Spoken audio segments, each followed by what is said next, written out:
Good evening, everybody, and welcome to our IMUNE University and Turning Point event. This is our third one, actually, of the year so far. Our first one began at the beginning of April, which was kind of the very beginning of lockdown, and we all got together and joined forces and formed this global cleansing WhatsApp group, Saturday immune lectures by Professor Desire Dubounet, and we've grown from strength to strength. Absolutely delighted. We've all kept really close together as well, which has formed a really good bond and good relationships, global relationships, which would never have been formed before. So there's lots and lots of really upsides to, let's just say, the current situation. And this evening, we're going to be having a look at, well, in particular, the body, the anatomy and the physiology.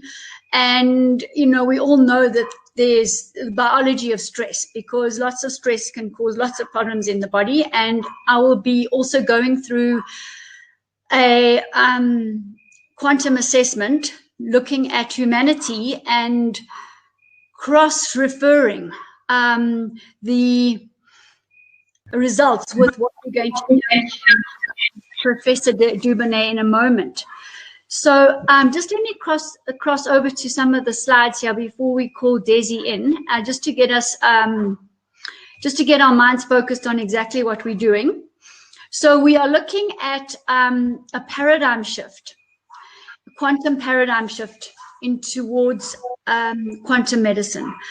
And these are the turning point events, and really looking this evening at restoring balance and raising awareness. And there are lots and lots and lots of truths out now. I think Professor Desire Dubounet has done her best to guide many of us towards the truth and the realities and the findings of the present day. And we're going to be having a look at, well, I think we need to accept many of these things are truths right now, and that it's become part of the paradigm shift. We're all there now, and what are we going to do about this? This is the most important thing. And just to put into context, I love this one, you know that it's about the old paradigm shift moving out and the new paradigm shift coming in. And we are all responsible for these various turning points and shifting in humanity as we move forward. So the idea of these turning points is, as we gather momentum and shift along the paradigm, we keep removing the past, the negativity, the abuse, the fear, the toxins, etc., reaching a turning point, a crossroads in the paradigm shifts, and then realigning with positive compassion, courage, purity. And a group of us quantum therapists work together quite regularly, and we do assessments on humanity jointly, and I will be presenting some of the information to you a little bit later.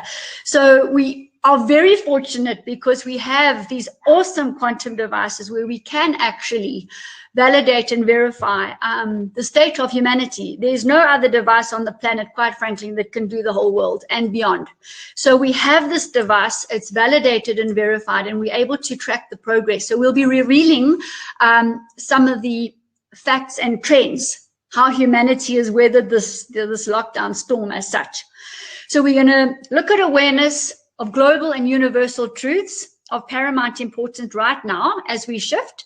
And what do we do? This is the main question I think I would like you all to answer internally, because it's going to be different for different people. What do we do individually and collectively to execute these truths and align ourselves to prepare with the future world? That's most important. And we'll be talking a little bit more about scalar waves and things after the presentation. So with that, we're going to actually, hold on, let me just go back there 1 second just to show you the, I just want to show you the program. And then Desi will come in. So I will be speaking about scalar waves, and Desi will too. Let's just have a look here. Okay, so here are your speakers. Professor Desire Dubounet, Ritus, Nemenyi, Jane Mackenzie, and Diptiben, who will be ending off talking on very special meditation for us. So we have firstly Desi, anatomy and physiology, breathing and acid balance, and the Quantum SCIO EDUCTOR QUEX, and then looking at raising our awareness and what we can do as therapists with our beautiful devices. Then I will be also raising some of the current truths and looking at the future and how do we restore balance. And, you know, being Libran, balance is a word that gets used very often by me. And we're going to look at also Ritus going to share some case studies with us, really looking at the validation and verification of our quantum devices. And then Diptiben will come and talk about meditation and co-creating our future. So that's the lineup for today. And then we'll talk about the immune courses afterwards. All right, Desi, you're here? Are you ready? Hello. Okay, welcome, Professor Desire Dubounet. It's an honor, as usual, to have you.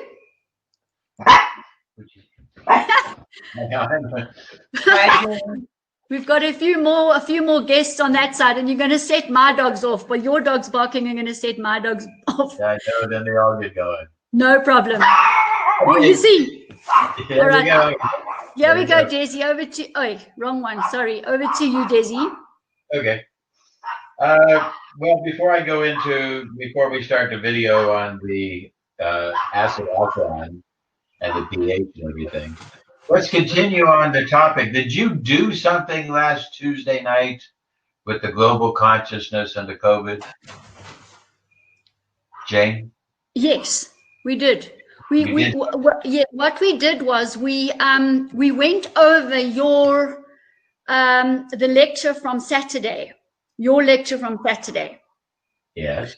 About the VAR-HOPE, the erasing the charge of the battery of the body, the getting the charge around the cell membrane between 70 and 90. Did you do something with the global consciousness and the COVID? Not specifically, no. It was a rerun of your lecture, so we would welcome that. Well, I ran the world on that day. And it's interesting that the COVID death rate has dropped. So I think that we have something here. Now, just to tell you what our machine is capable of doing, our machine is capable of making literally millions and millions of prayers every second when you turn on the device. Now, so whatever the name you put in, is praying for that name, is praying for the name of the therapist, is praying for me, the developer, it's praying for our families that, you know, negative energy is dispersed away from us. Okay, so all of these things, and basically it came on to 2012, years and years ago. Well, prior to 2012, the predictions that were there for 2012 from the Mayans, from astrology and astronomy, and there was the whole change of the planet. The precession of the planet Earth has changed, and no longer is Polaris the North Star, because it actually changed. We were expecting a cataclysm, and everything was pointing towards it. There was earthquakes, and all through the predictions and etc. Well, I guess it was about 1,000 of us, and we advertised. I don't know how many actually got on, but we did an awareness day. We got everybody to program and to get our systems to be praying, you know, to stop the tragedy of 2012. When we did this, a group of our practitioners saw a green shift in the atmosphere that happened on the days. Yeah, it was the 25th day of December that year is when this cataclysm was supposed to happen, and it was very interesting. So I can't say that we didn't help prevent that. So I ran you brought it into my mind about running the world, and I ran it on Tuesday. And lo and behold, the new news is that the death rate has dropped. So why don't we try something? And let's talk about it after my presentation here. because I do have to try to teach you some anatomy. Okay? So let's, what I'm going to do here, I created a video to explain just how our system can help acid-alkaline imbalance. And so that you learn a little bit more about acid-alkaline imbalance, let's watch the video. I'll take your questions, and then we'll go on to maybe we could cure the COVID. Okay? So I'll let you turn on the video. Thank you, Daisy. I'm going to play it now. So today we have a very key description about our Barhow process, Volta's resistance, hydration, oxidation, proton and electron pressure. Because today we're going to be talking about the acid-alkaline balance known as the pH. It's very important that we understand that in the body there are different charged particles, different ions, etc., negative and positive. And the amount of these determines our pH. Now, since we have an electrical measure with carbon electrodes, we can run electricity in different ways. We could find out the balance of the positive and negative charges, giving us an indication of the proton and electron pressure and the pH. Now, pH is 0 in water. So we see here water. And basically, pH tells us about the amount of protons. You see, so we have certain things that are acid, and they get more protons. Acids accept electrons, you see, so they get more and more of the protons. Then we have other things that are called bases. These are hydroxyl ion concentrations, and these will accept the protons. So we have acid and bases. In the human body, there should be roughly a little more negative. Should be slightly alkaline in the human body. But different parts of the body have to be acid in order to operate. We have to have carbonic acid in the breathing cycle to be able to totally respirate, etc. We also have to have in the lymphatic, sometimes it has to be acid and alkaline, skin, different conditions, etc. will vary. The overall body should be slightly alkaline. And blood is very important that blood stays alkaline. Blood is very important to be in an alkaline state. The part of the body that is most acid is the stomach. We need stomach acid to protect us and also to prepare digestion, break things down. Stomach acid is very, very strong acid. Now people start to shift more and more acid when they eat bad foods and they have bad behaviors. We're going to talk about this in depth today. And as we work with our system, we've measured the SOC. We find out their lifestyle and their behaviors. And certain of these behaviors, not getting exercise, not drinking, cigarette smoking, will drive the body acid. Now our system, with its carbon electrodes, is going to be able to measure whether you're in pH balance, acid or alkaline, and we will be able to treat it, be able to correct the acid-alkaline imbalance. Now we will show this on our screen. It'll look like this. We'll be able to see the proton pressure, electron pressure. And the proton pressure is designed to basically be an indication of the pH. So 71 tells us that the pH here is 7.1.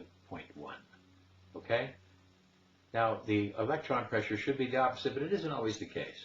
But as we look more and more into our system and into the patients, we're going to see that the ideal pH is going to be 7.4. 7.1 is a good pH for our patient for the external system. But the blood has to be maintained around 7.3, 7.4. A little bit change in either direction will definitely create a problem and an indication of health. Just a slightly acid 7.2 and you're really sick. 7.5 and you're really, really sick. 7.6, 7.7, you're dead. You see, very, very crucial we keep the blood. And the blood has lots of buffering systems. You see, because inside we have the hydrogen ion, that's the proton. And then it separates and rejoins with the hydroxyl ion. And the speed that it does this is known as the zeta effect. But then we get our system and we can measure this and treat it. Now let's learn more about the pH of the body. The fight of health is a fight against acidosis. We have to stop ourselves from becoming too acid. This is a part of all disease process. And today, most people are just eating the wrong foods that are driving them into more acidic conditions. It just drives the body into more acid states. And what we want is we want to try to get back to alkalosis. We want to try to get back to survival range so that the blood will be slightly alkaline and that the rest of the body is slightly alkaline to get the maximum amount of health.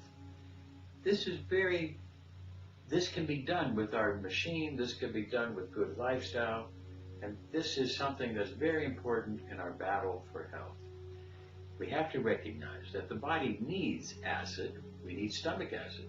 And stomach acid is strong enough to dissolve stainless steel. So it's a function. But then the pancreas and the liver will combine to help neutralize that acid. This needs sodium bicarb. This is very, very important that the sodium bicarb be released by the pancreas in order to do its job, to neutralize the acid. So sodium bicarb is a part of our lives. Yes, it's the same thing as in baking soda. And basically we have to recognize that when we drink coffee, coffee stimulates the release of sodium bicarb. This will make the pancreas release that sodium bicarb, and if you have coffee during the meal, it's going to then make the pancreas release the sodium bicarb twice. That's going to be a problem. We don't want to have to release that twice. We then are supposed to reabsorb that bicarbonate in the kidney and in the intestine, you see. And reabsorption of this takes time. It takes about 3-4 hours. That's why we should wait between meals. And if you have coffee during the meal, coffee with the meal will cause the pancreas to release the sodium bicarb twice, once with the meal and then after. This irritates the pancreas.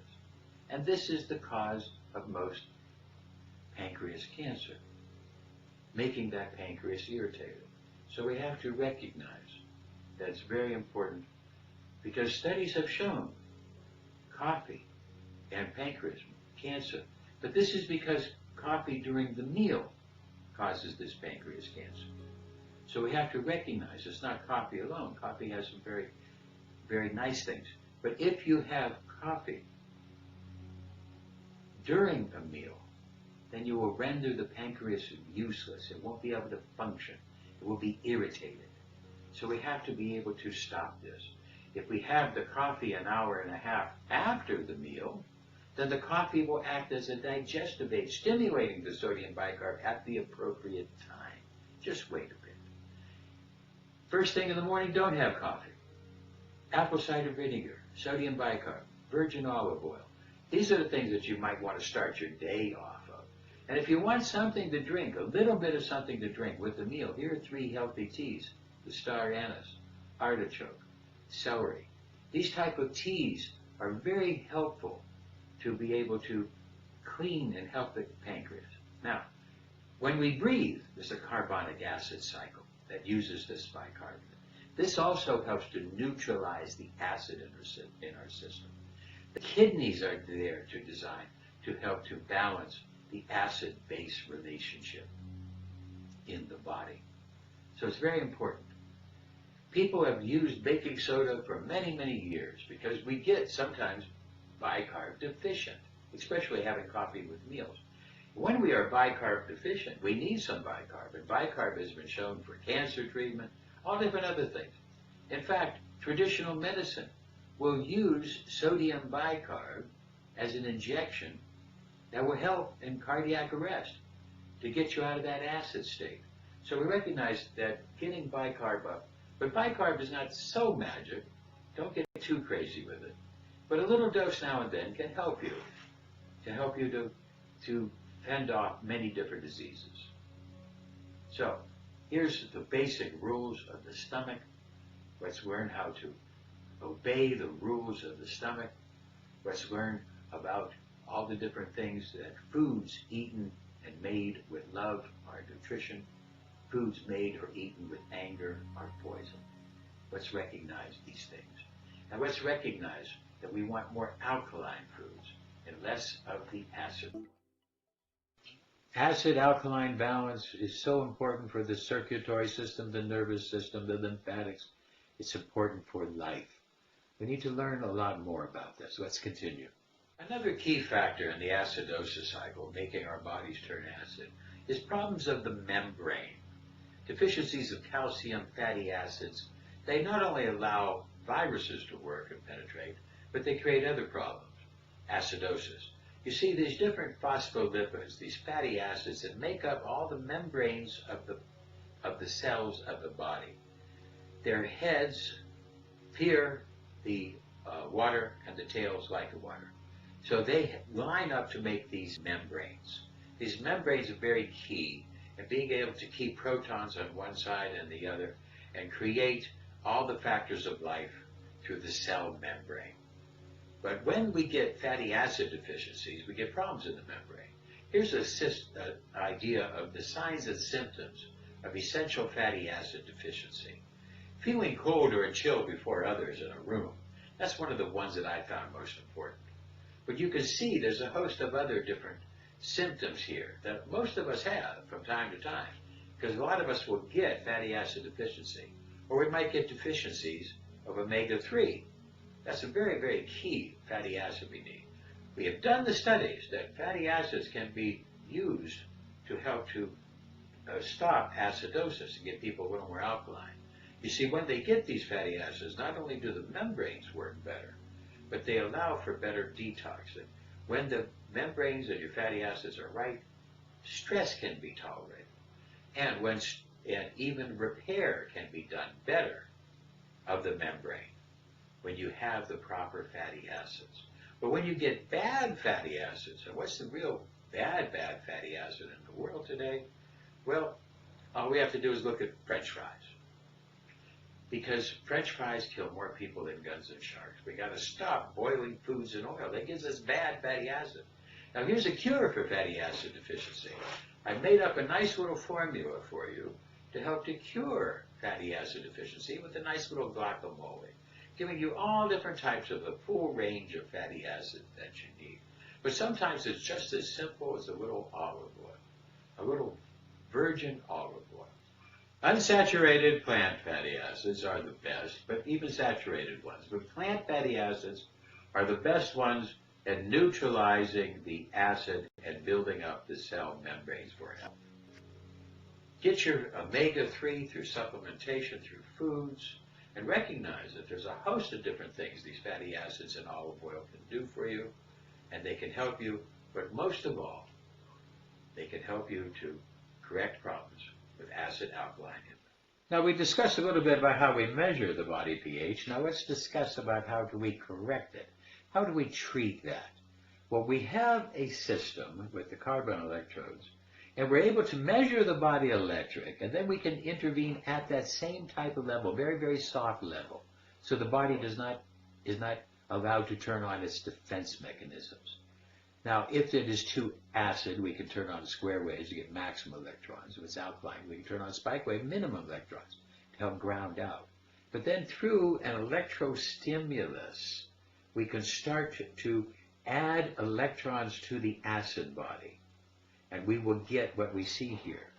We will then be able to help to neutralize the acid, because the acids accept electrons. And with our system, then they're able to help to get to a type of a balance.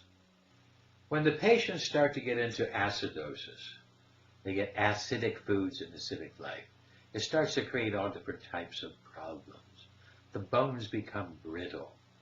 You get osteoporosis, brain problems, heart problems, liver, kidney, stomach, all happening because of acidosis. Disturbing functions, intestine, skin. We see that this is the start of almost all disease. And the lungs create mucus, cough, chesting, problems, sinus issues. And a lot of it is due to really bad quality foods. We need to stop boiling things in oil. We need to recognize just to get the best alkaline types of foods and be able to do that. Now let's look at the different types of factors, and let's start to study more about how our system helps acid-alkaline imbalance. In 1989, we registered the VAR-HOPE as part of the EPFX with the FDA. Also, electrophysiological reactivity, the ability to measure a person's reaction to voltammetric signatures. And this was registered in 1989 with the FDA and now is registered all over the world as a medical device. Being able to do these measures and make a measure of the body electric to help correct it. What we call the body electric vital signs. And this work, this vast amount of work has been published at the International Medical University Medical Library around the world. With the system, we're going to be able to measure the body electric and treat the body electric and autofocus the maximum electroosmosis pulse. This will help to wake up the body, move waste out of the cells, move nutrition in, and all of the cellular processes will be improved because of the increased autofocused electroosmosis, allowing us to maximize the healing effect with our machine. Our machine can help. Our machine really does work. We've been doing this for over 30 years, lots of different studies. But sometimes it takes more. We have a breathing exercise now we're going to teach you when we have extreme problems with acidosis. The mechanisms of breathing. We're going to be giving you a breathing exercise for oxygen, alkalosis, hormones, autonomic nervous system balance, and wellness. You see, most people are only getting 25% available oxygen, some even less than 10%, smokers, etc. What we're going to be talking about today is a complete breathing exercise, an exercise akin to the work of the Iceman, Mr. Hoff. With the three parts, actually the whole body, not only the lungs are breathing, we are able to manipulate. The most important muscle is the diaphragm, to be able to bring air into the lungs. The diaphragm will pull down on the lungs, the belly will come out. Then we also have the intercostal muscles of the chest and ribs to assist. We want to maximize the oxygen using the intercostals, using the ribs and the diaphragm, and all of the different muscles to force a maximum amount of oxygen into the system, starting with the belly, then the chest, and even into the sinuses and into the head. So we get maximum oxygen into all of the cells of the body.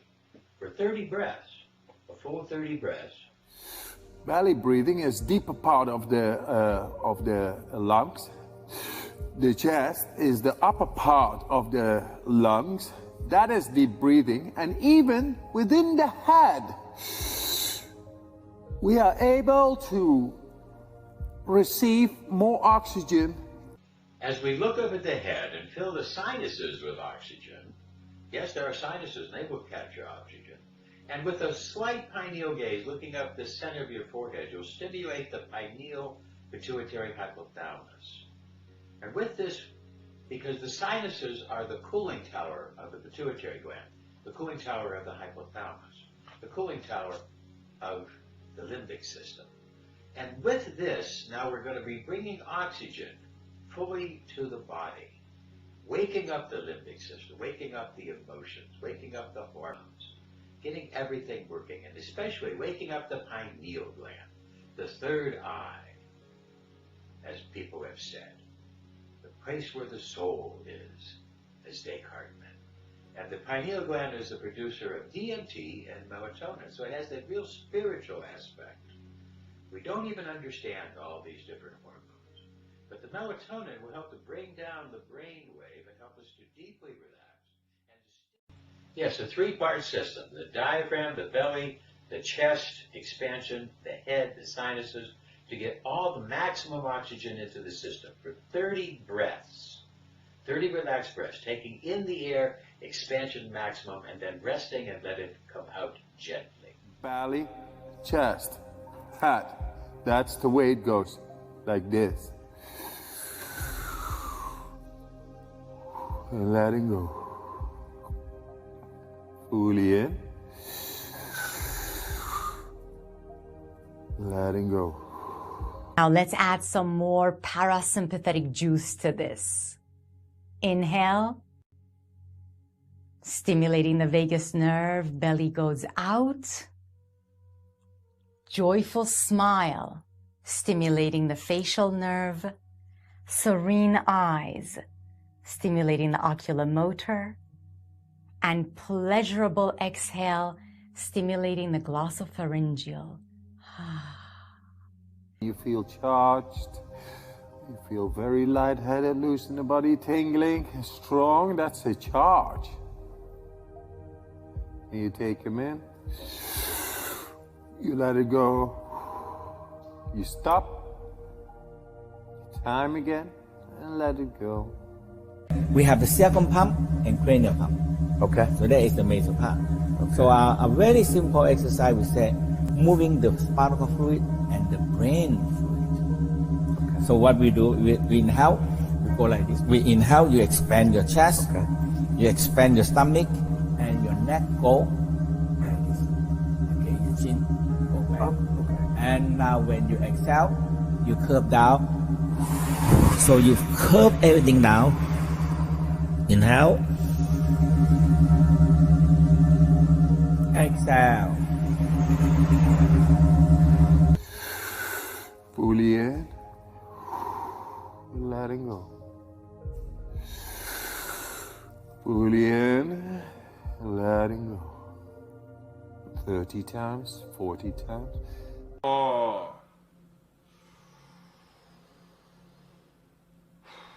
3, good. 2, 1. Here he comes. Fully in. Letting go. And stop. No breathing anymore. Relax. Witness. Your body is oxygenized. You're very able to go past the conditioned reflexes. The chemistry of your body actually is better than before. And there is no need for breathing because it all is based on acidity breathing. You are alkaline. No forcing, just being. Looking at the magic of physiology.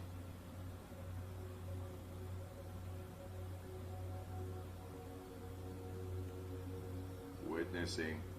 Just go with that, whatever you feel is different. That is oxygen. Still without air in the lungs. And he is okay. No force. When you feel the urge to breathe again, fully in, hold 10 to 15 seconds.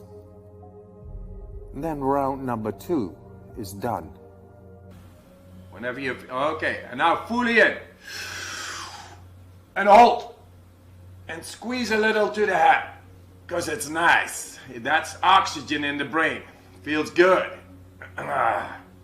Natural hormones released. Dopamines, serotonins. It's all good. 10 seconds. Okay, you can let go. Now we put oxygen throughout the cells, we've stabilized the nerves, we've stabilized the hormones, turned on the pituitary, pineal, hypothalamus, turned on the brain, balanced the hormones, balanced our autonomic nervous system. We put ourselves into a deep position of relaxation, and yet we turned on the adrenals with that little bit of fear. The body has learned to deal with an excess of oxygen and a depletion of oxygen. So now we've shocked the whole system back to a health and awareness.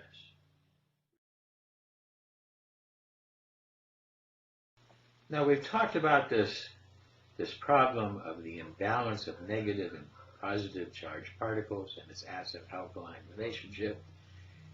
And basically, this allows electrolytes to work, you see. Different types of salts, electrolytes, can dissolve in the water, producing positive and negative ions like salt, sodium and chlorine. This allows for the nerves to work and for potentials, battery potentials to work. This is where we get our power from. So it's very important that we balance this. And as waters come in and out of the body, it's very important that we balance this acid-alkaline in a true natural fashion to be able to do this. Now our machine helps, the breathing helps, diet helps, lifestyle. You see, because here we have an acid, hydrochloric acid, hydrogen. That's where the proton is, see? That makes it acid. Now here's the alkaline, the base, and it's that hydroxyl ion. This is what makes it an alkaline. Everywhere we look, we see acids and alkaline, every substances. We all have lemon juice, very acid, vinegar, very acid, baking soda, very alkaline, ammonia, bleach, alkaline. We need to understand more. We need to start to be able to balance the body and make the body whole. And our system can do this through the potentials of electromedicine. So I hope you learned a lot about pH balance today.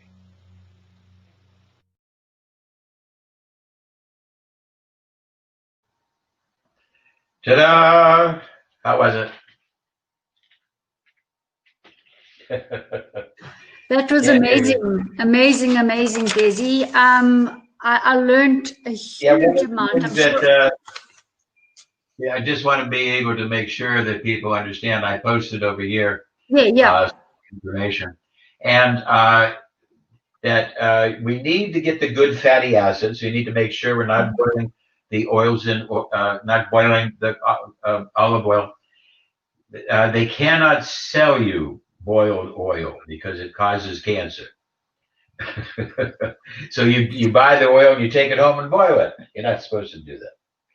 Okay. And then the other thing that's very important, coffee during a meal will really upset the pancreas and your acid alkaline. If you take coffee an hour and a half after a meal, it acts as a digestive aid. It will help the pancreas. But if you're having it with the meal or right before a meal, it's bad. So you should have your coffee, that it was meant to be that you would have breakfast and you would go to work, and about 2 hours later you have a coffee break. That's how it was supposed to be, see? And that's what we have to get back to. So I wanted to make sure people really understand about acid alkaline. That's very important as part of our anatomy. Of course, we're going to be talk about anatomy. And the breathing technique, that also, when you overbreathe like that, you go into a state of alkalosis. And for most of our patients, about 80% of our patients are too acid. A couple of our patients are going to be balanced, and then there's about 10 or 12% of them that are alkaline. If you go into this article, you can read what to do about alkalosis in that article too on YouTube. So you can see, but most of what we need to know is we've got to get our people to treat the alkalosis. And somebody wrote here about the ice water. Yeah, he uses the ice water. It's not really part of the acid alkaline balance. He uses that ice water as a challenge to his nervous system. And it's very interesting. And I know that this winter I'm going to try a little bit more of that, but it's not the essential part for the acid alkaline, and it's not the essential part for the breathing. So that's something separate that he does. Do we have more questions for me? One comment I posted that I want to make, Desi. Thank you for posting all that and the summaries. That's really, really useful. One of the things that we also need to discuss is that if you don't breathe the carbon dioxide out, you have backward acid buildup in the body, which just causes eventually a metabolic shutdown. So the deep breath in is important, but the long outward breath, eliminating the toxic waste in carbon dioxide. In his system that he does there, he does not do the bellows. The bellows is pushing it out. That's a yoga exercise where we take the air in, we push the air out violently. That's a bellows. And that gets rid of the carbon dioxide. I find that most of our patients just need to get oxygen because they're just not. Most of our patients, they're not using their diaphragm at all. They're only using half of their chest. So most of our patients just don't get the proper oxygen. But you're right. And so there are other people that don't expel the carbon dioxide. Now that's the bellows. I'll make another video about the bellows because that's important. But to get back about the coffee, somebody wrote here about coffee. When you drink a cup of coffee, warm coffee with the caffeine in it, and that could also be a caffeinated tea. Regular tea has caffeine in it, okay? When you drink this, it will cause your pancreas to release the sodium bicarb. It stimulates the release of sodium bicarb. Now, sodium bicarb is supposed to be released an hour and a half after your meal because the food should be in your stomach for approximately anywhere from 30, 40, 50 minutes. Some meals are there longer than 2 hours, but most of the time, the stomach is holding that food for over an hour as the stomach acid's doing its job, breaking up the different factors, getting ready for the small intestine. The acid needs to work, okay? So we don't want to take in a lot of fluid during while we eat. We want to restrict our fluids. We want to have just a little bit of fluid while we eat. We want our stomach acid to be rich. An hour and a half, when the stomach acid is done, then the food pushes into the small intestine.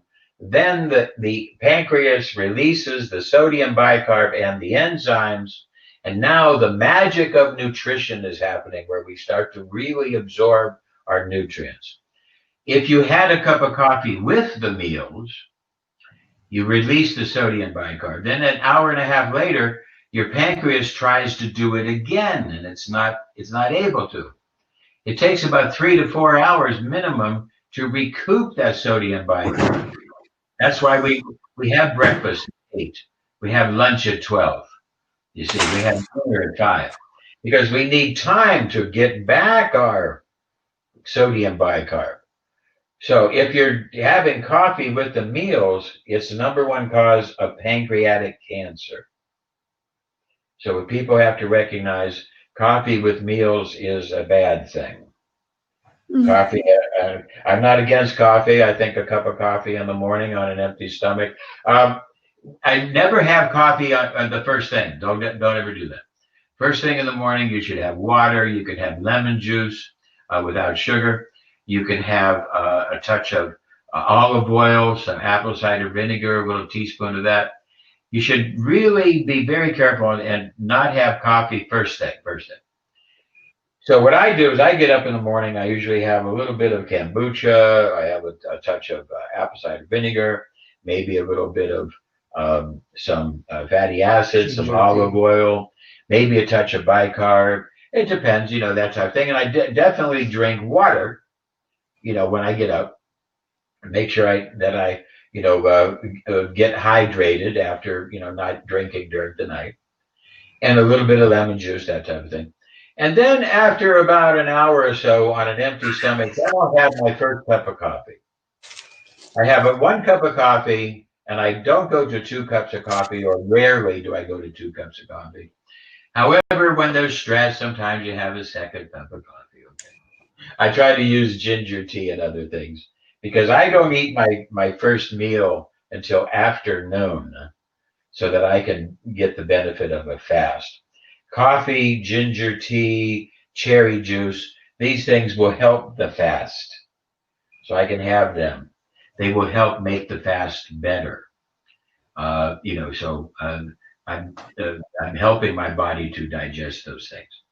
So don't drink coffee during a meal. Good. Kabetsu says to us, he thought that coffee itself was acidic. Well, it had nothing to do with it being acidic. And there is a little bit of tannic acid in coffee, and just a touch of milk counteracts the tannic acid. But the problem with the coffee is not acid alkaline. Coffee is the caffeine in there will stimulate the pancreas to release sodium bicarb. So if you're taking it with meals, then the pancreas has to do it again an hour and a half later. It's not designed for that. Once we eat, it takes 3 to 4 hours to get that sodium bicarb back, not an hour and a half. So then we're creating a tension in the pancreas. Then we don't get enough sodium bicarb when we need it.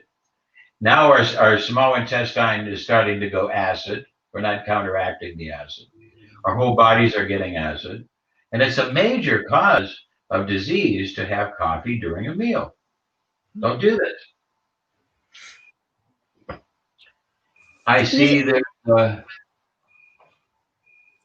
Is there any truth that coffee thins the intestinal lining? Lots of coffee will, yes. If you have,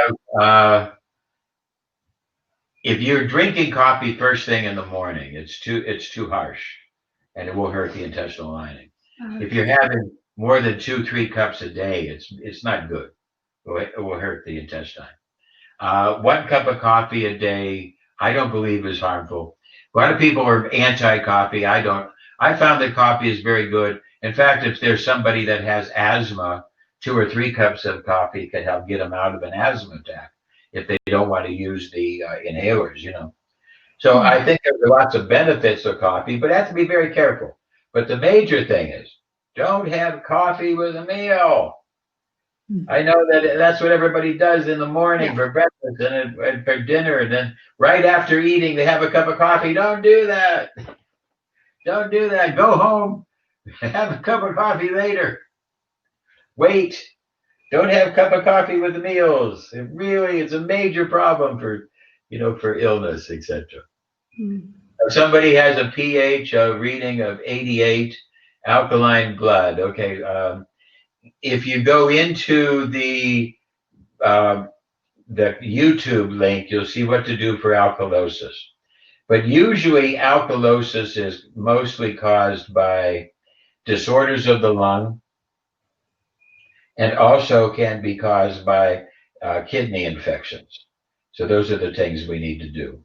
Now, if you have alkalosis, then you want to start making apple cider vinegar your best friend, and have a little bit of that first thing in the morning before every meal. And then that will really go a long way to help you. But I give you all of the what to do inside that YouTube video. So, should we talk about healing the world? Yes, please. Okay. I would suggest that this next Tuesday, you want to do it on Tuesday? Is that a good day for you, Jane? Okay, thank you. Then let's see how many people we could get, and we'll try our first one next Tuesday. Then we'll see if we can get more. We could do a transcendental meditation for the peace of the world and for reducing stress and emotions. Get your people to turn on their machines. Let's all type in let's type in, we want to eradicate. We don't want to eradicate. That's balance. We want to balance the COVID. We would like to strengthen the immune system and yeah, sure. I think we should say raise the vibration. Let's type in as the patient, people of the planet Earth, to defend against COVID. Raise immunity, decrease stress. So our patient will be the people of the planet Earth. Use today's date, that's fine. Or universe. Don't worry about any for their date of birth. We'll use that date for Tuesday. And we'll treat the people of the planet Earth, and we're going to do immunity work, and we're going to do COVID work, and we're going to try to treat the entire human race and beef up the immune system to COVID. I did this last week, and the COVID death rate would drop down. That's very interesting. So let's try it on Tuesday. We'll get people together. And when we turn on our systems, each of our systems is making with today's computers, it's making mega million prayers a minute, a second, just spinning these prayers. And we all know the power of prayer. So let's take advantage of it, and we'll put it all together. And let's see if we can make it work, okay? Daisy, what I was thinking as well, I think this is a bit bigger than COVID only. We started with COVID. Okay. We started with COVID. All right. Okay. Now, there was these people in America have said that Donald Trump is using my device and he's getting results, and Donald Trump thinks that he's cured. And there's people in America, they posted this thing, and if you saw that link I posted on the Ask site, at the 27th minute, they talk about how Donald Trump is on the quantum biofeedback system, which is my system. It's a strange world. But I think that the patient, let's try to just focus on one thing here, and do the patient would be people of the world.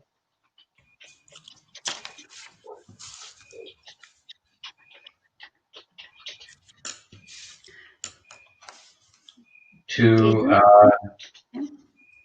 raise immunity to COVID.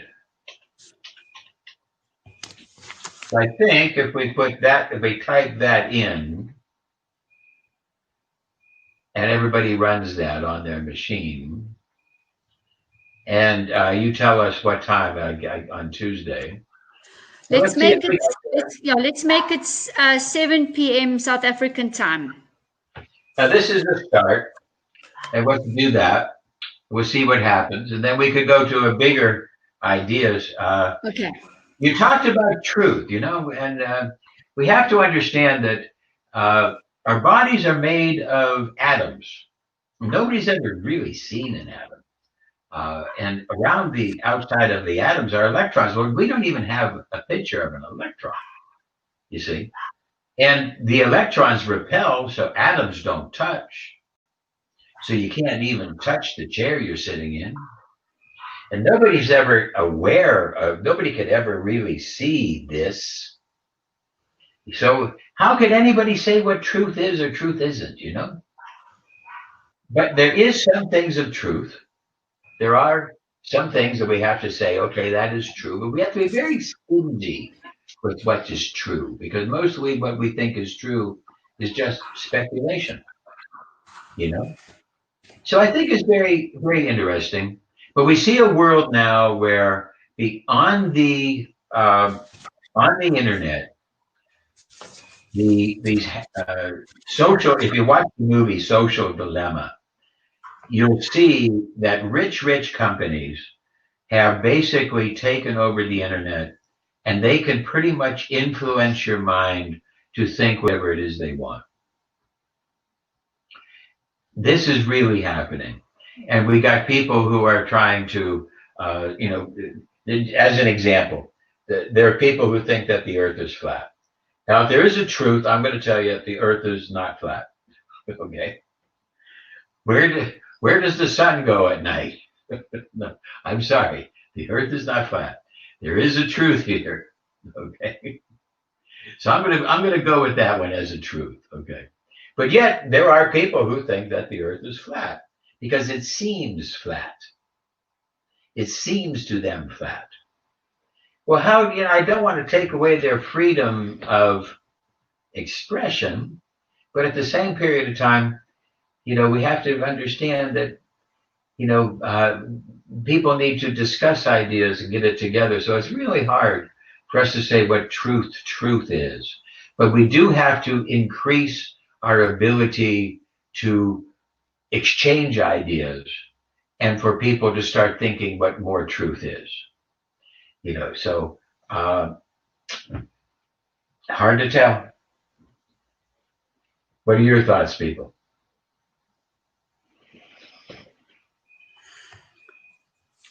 Well, my thoughts on this are that so long as humanity is not speaking the truth, living the truth, we're going to have disease, because the cell knows this, you know, on that cellular level. And to me, you know, morality and those things all come into this big picture. And so therefore, we need to be the example here. And what I'm very encouraged about is that we are sifting through the trash from the truth, and it's becoming clearer and clearer. Many people already knew this, but I think to the masses now it's becoming clearer and clearer. And people who were originally accused of being conspiracy theorist people, etc., are now sort of being a lot more accepted, because people are, as I say, realizing the truth, and many people are speaking the truth, which wasn't happening before either. And I'm getting the feeling also that they're not caring about speaking the truth. They're not caring about consequences. They're fearless. So it's just shaking, and you know, basically, but you can make a statement like the science has now told us pretty much definitely that that what the Bible told us thousands of years ago is true. That the Bible said that our food should be the seeds and the fruits, and now we are starting to understand that whole plant food is supposed to be our food that the human should eat. We now know that the human being is not a carnivore, but more of an omnivore, and the human being has to have whole plant foods to be healthy. And if a human being lives on carnivore, it's going to get sick. We now know that the keto diet is only a keto diet, and the carnivore diet have short-term results, but long-term sickness. That is basically something I'm going to have to say is a truth, because I found it in the Bible. I found it in the Quran. I found it all around the world in the ancient texts of the Buddha, of the Tao, all of this stuff that's been there. So I found it there. It's met the test of time, and now it's meeting the test of research. And that's what helps to get me truth. When I see a test of time, and I see a test of research, and I see a test of science. So that's what I'm starting to get to. But now I noticed that about 7-8 months ago, when all of this came out on the internet, and I started watching it all, etc. But now recently, over the last couple of months, all of that stuff has been moved away, and I can't find it very much. Burger King had the Impossible Burger, which it was made without meat, and it tasted great. It was lovely. And all of a sudden, we don't see any of that anymore, because the meat people have taken over the internet, and they fill the internet with the carnivore diet. And they have all these people standing up on the carnivore diet saying how great they feel. But you get only short-term results. The long-term results are sickness. So as Arnold Schwarzenegger said, all this thing about meat was more marketing than truth. So it's really quasi. But say, do I want to take away the ability of the carnivore people to post? Well, no. But then I guess we have to, as you say, the word sift. We have to sift through ideas to understand this stuff. So it's a crazy world out there. And what we should do is we should think, after we do COVID, we should do something about truth, eh? Yeah. That would be amazing. But let's do COVID. Let's see if we could, because after last week, they said that all of a sudden the death rate is starting to significantly drop. Now, is that just a blip because people are more aware? Or is there something going on? Could we help the human being to gradually build a touch more immunity that tips the scale our way? I believe that energetic effect is highly important, and it is highly effective. All the prayers and all the quantum subspace and alignment work, what we can do, can actually make the current situation better. Well, we have a powerful tool right here. I've created this powerful tool. So let's get us together. Combined with the organ generator. For those who have the organs, let's get them all tuned up and ready to go. And let's blast the planet with a prayer wheel, you know, a prayer wheel frenzy. Let's make the world a better place together. Let's do that. Perfect. So am I correct in saying that we'll all meet around about 7 o'clock on Tuesday? Yeah, I'll be and there. then you'll be there. Ritus will be there. Yes, and then we'll I'll also do the study sharing on Tuesday, if you don't mind, the case studies. Yeah, she'd rather do that on Tuesday. All right, perfect. So then, and then Desi, you'll give a little bit of you know, you will instruct what's going to be happening. You'll run the entire thing, and then I'm very, very grateful. I think this is going to be really, really huge, and we might have a little bit more news on Donald Trump. I see he's resuming office on Saturday. That's what I got. Just came through, funnily enough. Yeah, so whether he really got on my machine or not. But the word was that from these people that made this thing that he's on the machine, on the technology, and trying to decide about whether he should contact me. But the fact that I'm a transsexual, he doesn't want to affect the elections. See? Most of his people just hate transsexuals. Somebody asked a question about coconut oil. Coconut oil is good. However, coconut oil is highly saturated. It's highly saturated, so I don't think that you should use only coconut oil. I think you need to use lots of different oils. There is a new form of coconut spray. It is a little bit healthier because you don't get too much content into the cooker, but you can actually make the dish prepared a little bit better. But the fat from the coconut is not really getting into the food so much if you just use the spray form. But I think that steaming and boiling is boiling in water or steaming the food is still the most healthy way, or grilling. Yeah, you just don't want to boil the oil. To use less oil as possible is. But Ritus, we must just have a look at that spray, because if they've altered the coconut oil in any way to make it not room temperature, solid at room temperature, then you know they've heated it. So just have a look on that on the can carefully, and you know what aerosol have they used in that can. I would be a bit careful if there's any type of chemical. Yeah, good idea. But basically, the coconut oil is a good oil, but it should never be your exclusive oil. Now, I don't think that there's any one exclusive oil. So what I do is we try to get some sunflower oil, which is the richest substance in vitamin E. We get some olive oil, we get some avocado oil, and we kind of rotate that, and we put it on salads. We don't boil things in oil. If we're going to make eggs, we might use a touch of it, just a touch of it, to help make things so that they don't stick.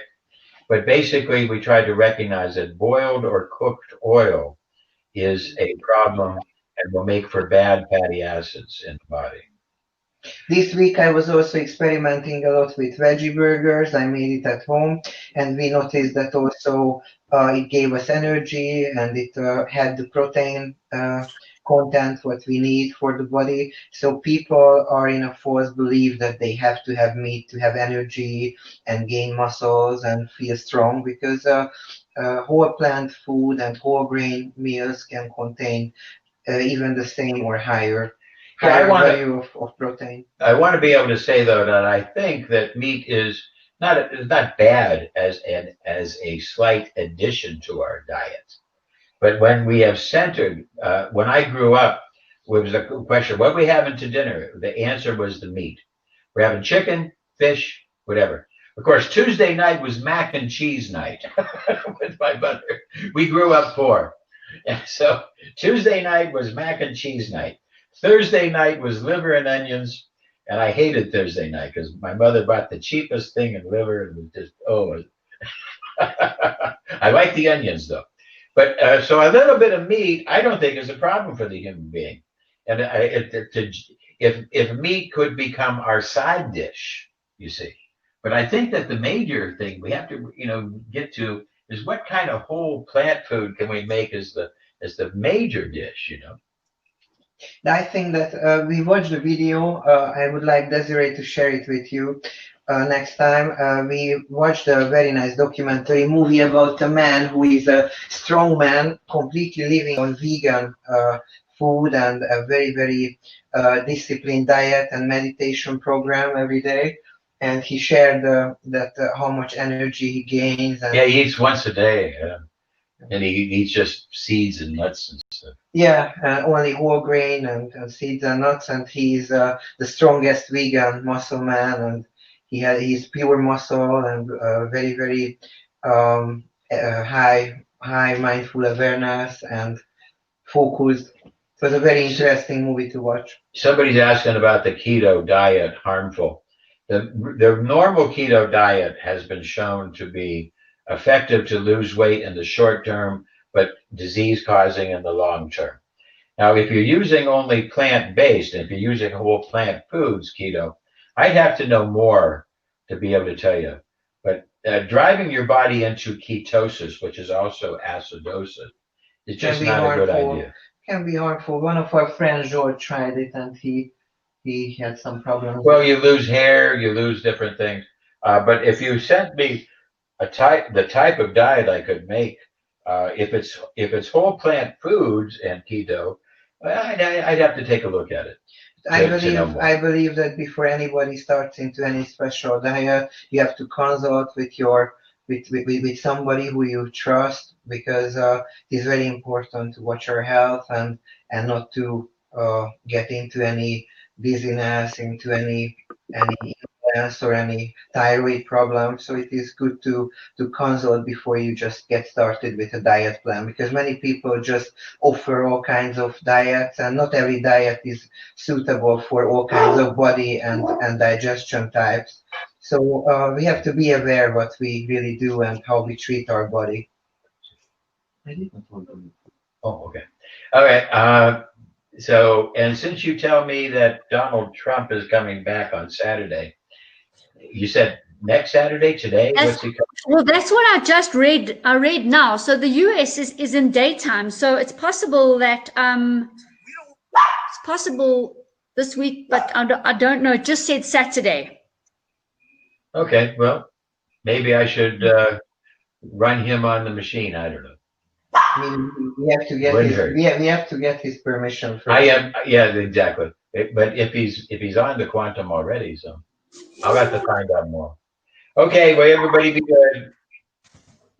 Desi, thank you so much. As usual, my mind is buzzing. It's full. It's learned stuff it never knew.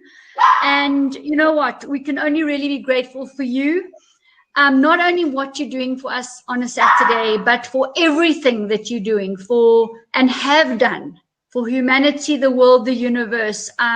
It certainly doesn't go unnoticed by me and many of the people who know you. And, just know that we are supporting you in everything that needs to happen, whether we're conscious or unconscious of everything that is going on. Okay. And we know that you're really busy and doing, a lot of things for everyone. And so really what we want to do is do our bit as well. And I think the first place to start is with ourselves. Absolutely. Okay, well, thanks, everybody. So see you on Tuesday, Desi. Okay, see you then. Everybody, goodbye. Thank you. Bye. Rita, you're also going. Okay, fine, perfect. So everybody, we're going to continue with our turning point, and we have lovely Diptiben who's joined us so graciously. She's waiting in the wings, and I'm going to spill the beans, Dipti. It is your birthday today. So, we're really honored that you've come in at this time, and I actually think that we shouldn't keep you waiting, because I want to say something too as part of our turning point event. But what I would like to do is lead into you, if you don't mind, because apart from being your birthday, I think right here and now you've heard a lot of what we've talked about, what we refer to, and even in the breathing exercises, they talked about the pineal gland being part of the breathing, and we also know, so far as our connection with the universe and everything that is, it's a very special gland, the shape of a pine cone. with the golden mean around it. So I think with that, Diptiben is one of the SA leaders and other country leaders for Brahma Kumari. And she's been with us before. She's been with us right since the beginning. She's on our groups. Diptiben, over to you. We're going to be talking about, I think, getting closer to ourselves, meditation, how we can co-create our future. Because on Tuesday, we're going to be using the quantum influence. And if we can have something to do ourselves, up until then and beyond then, to work individually and in the community to co-create, that would be awesome. Thanks, Thank you so much, Jane. Can you hear me clearly? Yes. Thank you. So it's lovely to be with all of you. And this today seemed to be a little bit of a busy social day somehow. But this is so important to me. And I felt that it has helped my journey so much that I said to Jane, it's a pleasure to come on tonight. So I had been invited to a certain family and program tonight, but I told them that I would like to take some time just to do this. So thank you for this opportunity. I think one of the things that is so important on our journey, and over the last few weeks as I've been listening to the different programs that have been run by Jane, I've been thinking how there's such an important component, which is when understood well, that everything that we're trying to achieve at the physical level to bring about great change can happen. There was a video that Jane played a few weeks ago, which I studied very deeply, and just the whole aspect. I'm not from a biological background, so probably, Jane, you could help me with some of the words there, but it became so clear to me that we are beings of energy.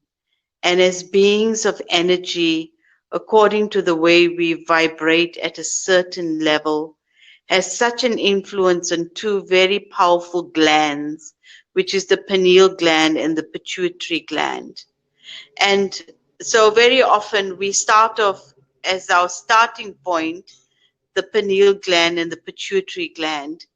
But even before the pineal gland and the pituitary gland, what is feeding the vibration to these two very important glands, which are having such a deep impact on our whole being, whether it's physically, emotionally, or spiritually?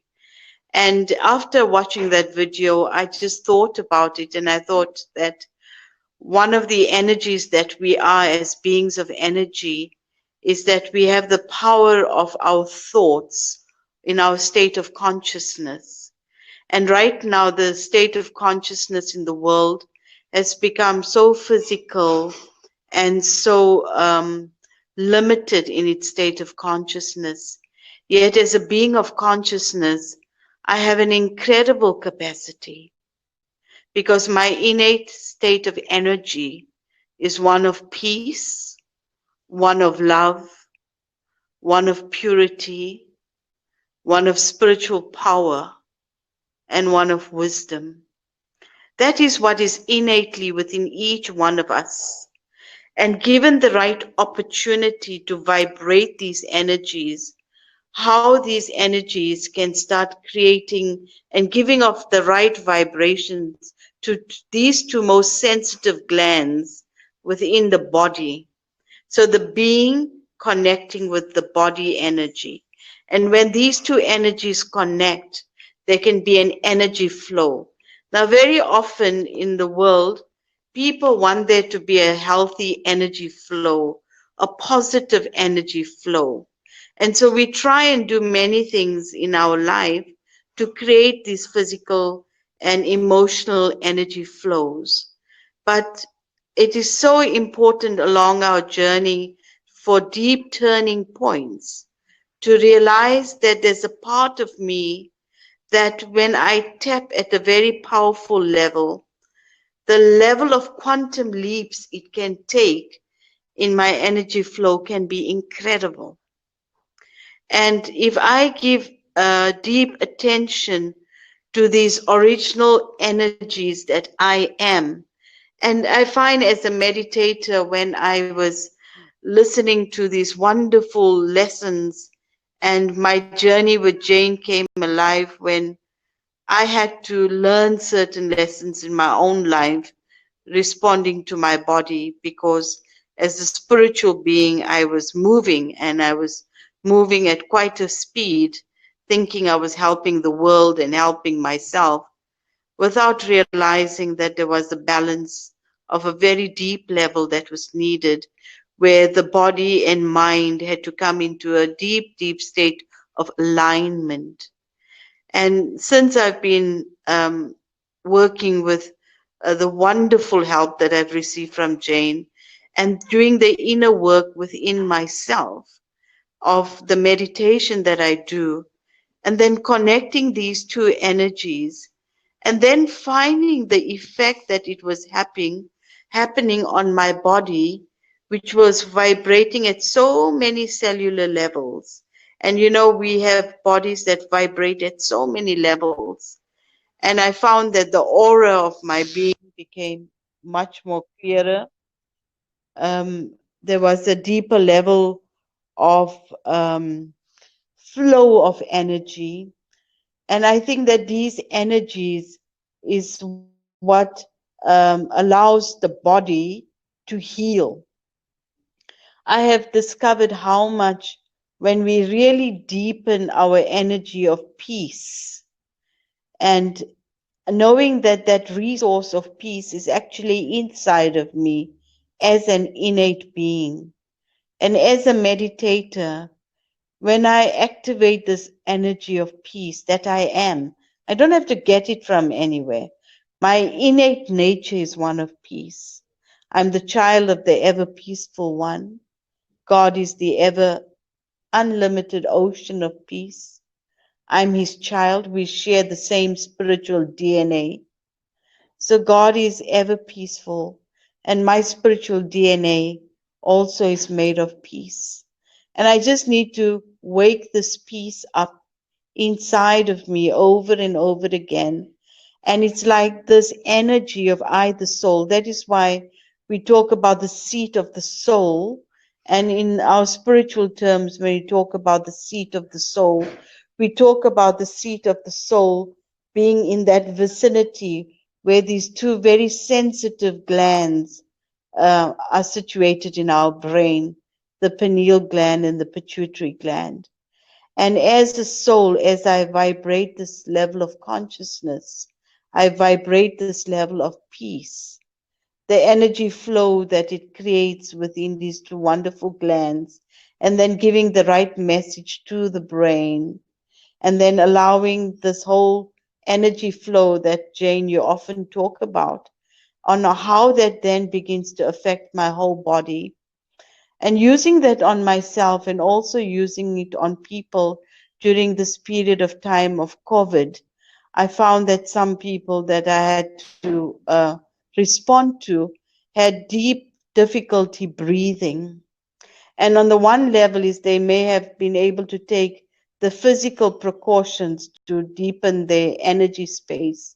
But I find one of the deepest energies within ourselves is the energy of peace. You know, peace is such a breathing energy. It gives you back life. And when I activate this energy of peace, which is inside of me, and that peace is not as a result of or as an absence of, but rather as an energy that is totally alive. You know, sometimes we say when certain things happen in my life, I will be peaceful. Or when something don't happen in my life, I'll be peaceful. But it's not about what's happening and what's not happening, but rather the energy of what I am. And what I am at that level is this energy of peace.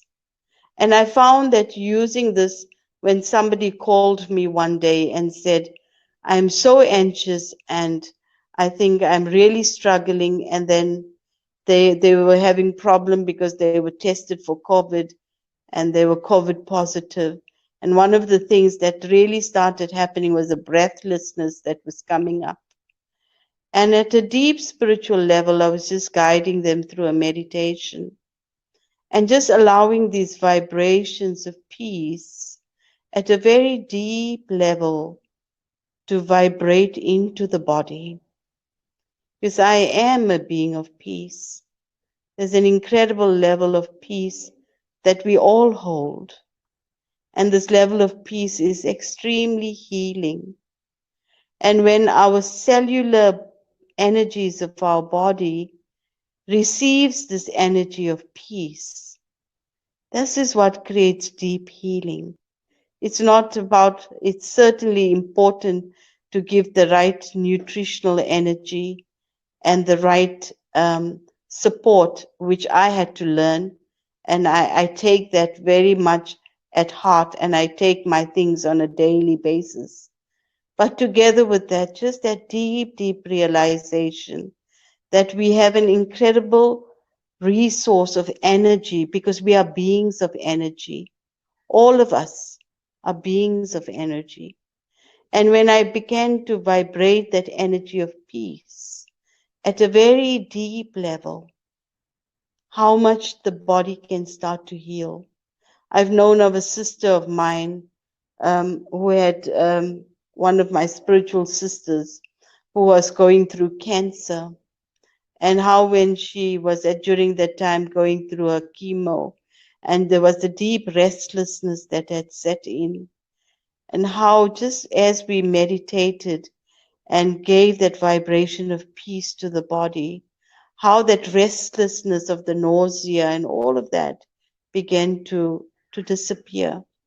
And so this deep, deep connection to know that I have a deep resource inside of me to deepen my healing process.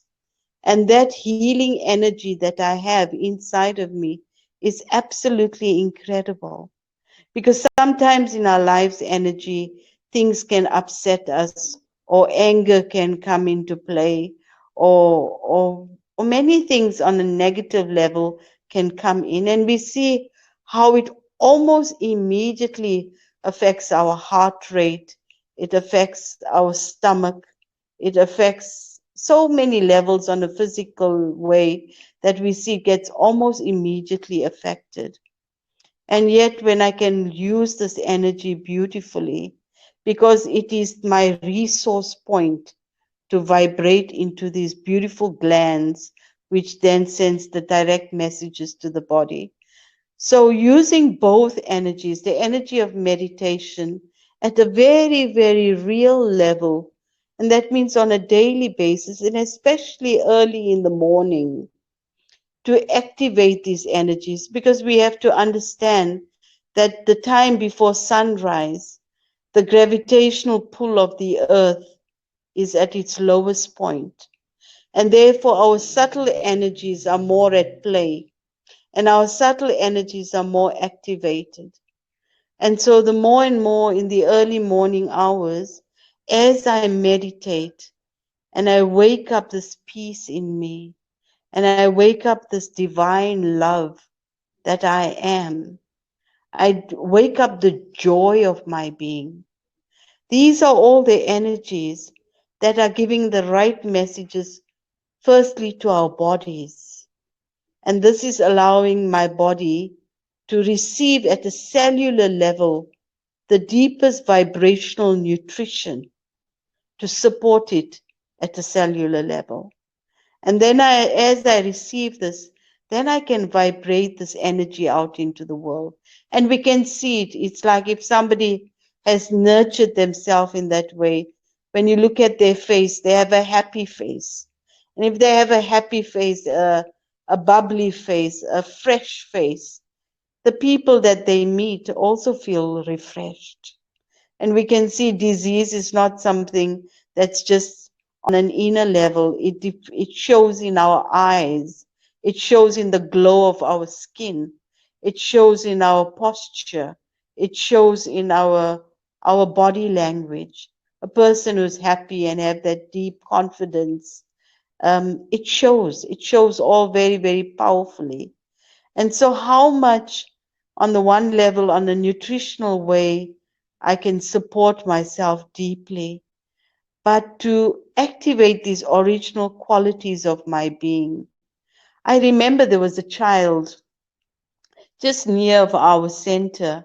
There was a children's home, and in this home there were babies that were HIV positive. And I used to go and support this home because it was just down the road, and I felt I would like to go and support them. And I used to go every evening for a period of time when they needed our help.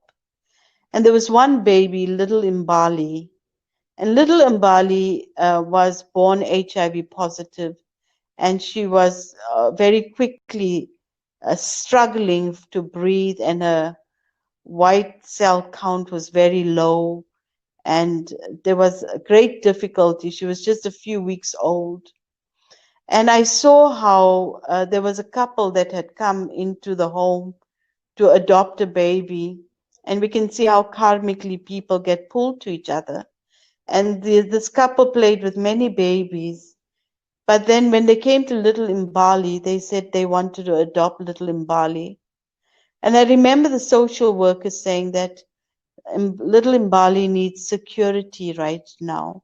And so because her health is unstable, and so they wouldn't give her up for adoption right now. But I saw this mother and father to be, they came daily, and they were given permission to hold little Imbali in their hand. And I used to watch the scene. It was so powerful. And I used to watch this mother to be holding little Imbali in her arms and just giving love, giving such deep, sincere love to this child. And it didn't take long. Soon, little Imbali was off the oxygen mask. A little while later, her white cell count started becoming stronger, whatever the medical language is, I'm not sure. But in a very short period of time, I saw little Imbali gaining back her life. Little Imbali is now 8 years old, full of life, full of health. And I totally believe that love had a very important role to play. I really believe that when you can give somebody real love, you give them back their life. And how much on a daily basis, no matter what it is that we're going through in our life, how much do we have the courage to vibrate that love into our energy field?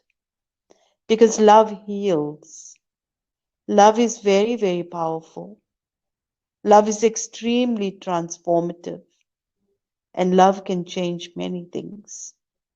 A very, very powerful energy. I've seen people who have been so sick, and when they begin to take time to vibrate this innate love to themselves, and again, a love that's not as a result of, but a love that is born from the fact that I am love. Not that I'm loved conditionally or as a result of circumstances or things in my favor, but that my energy is love. I am love. And so again, as a being of consciousness, when I vibrate this energy of love into my body, because the soul of the seat, the immortal seat of the soul, as we say, is in this area in the center of the forehead. And that is why we talk about the awakening of the third eye. And when I vibrate this energy very, very powerfully, then this energy can flow. Same thing with the vibration of happiness. I'm sure many of us have experienced how happiness heals. Happiness gives back immunity. You know, I've seen people who are under stress and their immunity struggles almost immediately. I used to see students at school when they were writing exams, And when it was time to write exams, they developed a cold and flu. And it wasn't because there's change of weather. It was often the stress that compromised their immunity. And how when I developed this inner resilience within myself, and I used joy as my true inner power, how it begins to have a resilient energy flow into my body. I think we're living in such a powerful time right now. And as you aptly put it, Jane, that we are in a turning point of time. We are in quite a critical point of time in our human history right now. That we have to find the resources within our being that can serve us physically, emotionally, and spiritually. And when these three energies come in alignment, when I can take all the things I need to do at the physical level, and I mean, I have found personally, just using so many of the right products of understanding how my body works and being able to take that. And then on an emotional level, to be very mindful of life's interactions and to be able to see what kind of energy flow I'm creating there. And then on a spiritual level, to know that I'm connected to such a powerful unconditional source of the most highest energies, and that we share the same DNA as this highest source, as God is peace and love and whole spiritual power, so am I. Yeah. So these are very beautiful energies. And in the last few weeks, Jane, as you've been sharing these wonderful sessions, I've been incredibly thankful to you. But for me, it helped me close some very important gaps that, when understood well, can, like the other day we were saying, that one is to just try to be well, but one is about maximum health, and one is about a state of well-being. And a state of well-being, this doesn't come from just what I do, but the state of well-being is actually born from who am I. It's a state of being. And if my state of being comes alive, I become alive again. And it's so beautiful, so powerful. So, yes, you just got me going there, Jane, where I Sure, just could that's talk from my heart. Yes. But you see, you filling also so many also gaps and blocks in or limitations also in our understanding. And you know, one word that comes to mind when you were speaking all the time was our internal alchemy. Yes. So we have the power to do the transformation within ourselves. Absolutely. And you know, we've lived in the world where sometimes we have delayed this very powerful energy that we hold. It's like in us already, but we're not, any energy that's in us, in order to give it life, we have to use it. You can't sit with latent energy and think, well, I have this energy. Any energy becomes as alive as you allow it to flow. And so even in our transformational journey, this very powerful latent energy that we all hold, we have to allow it to have an energy flow. And that is why in my morning meditation, the first time I really just take time to be so centered in who I am and really activate this original flow. And then it's like connecting to God, and God's energy amplifies my flow. And then whereas I feel God's energy amplifying my flow, this energy can then vibrate into the world. And the more you open your capacity to vibrate into the world, the more your capacity grows. Because I feel, for example, God, or by whatever name you call that higher source, the energy source is there to make you full. But if you go in front of this energy source as a teaspoon, God will make you teaspoon full. If you go to front of God as a lake, you'll be a lake full. But if you go to in front of God as an ocean, you become ocean full. So it really depends on my capacity, and what capacity I open up for will allow the energy flow. And so I can be watering through a little watering tank, or I can put the whole hose on, and what can happen? So we have this inner capacity and this inner transformational flow to happen. But for me, really, the word is use it. I think we're not using enough of who we are. It's like a battery that has a capacity of 100%. And sometimes in our life, because of our level of thinking, we have used 10% of it. Because we have 4 levels of thinking that's happening at any point in our life. It's either the negative thinking or the wasteful thinking. That means the thinking that just keeps me busy and takes me nowhere. Always use an example of a rocking chair. It keeps you busy but takes you nowhere. And then you have the functional thoughts, your ordinary thoughts, which are also essential thoughts, but they should not be your whole life. We can make a to-do list and get on with it, but make your mind free for the things that matters most right now. And those are the elevated, pure, positive thoughts. And how much of our day to day is caught up in those other 3 frequencies of thoughts? They're not serving me. And so I'm not using my capacity according to the capacity I have. It's like somebody that can have a phone that has all the apps, but they only use one app, and they have the whole phone, and they can do so much with that phone, but they say, okay, I just know how to make a phone call on this phone. And somebody says, but you can do 10 other things, 20 other things with their phone. And they say, oh, but I'm not using it.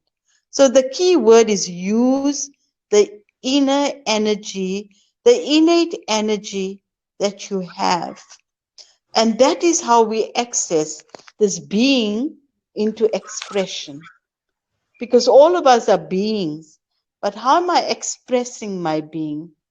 And this is where there's a relationship between consciousness, the relationship with that consciousness and my state of being, and the effect this is having on my body at a very, very powerful level.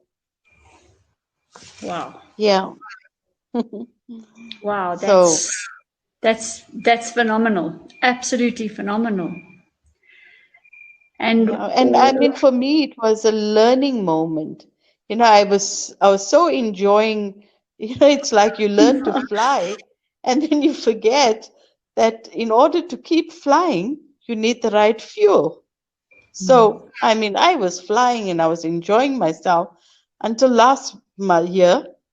There was one scene in the drama that woke me up.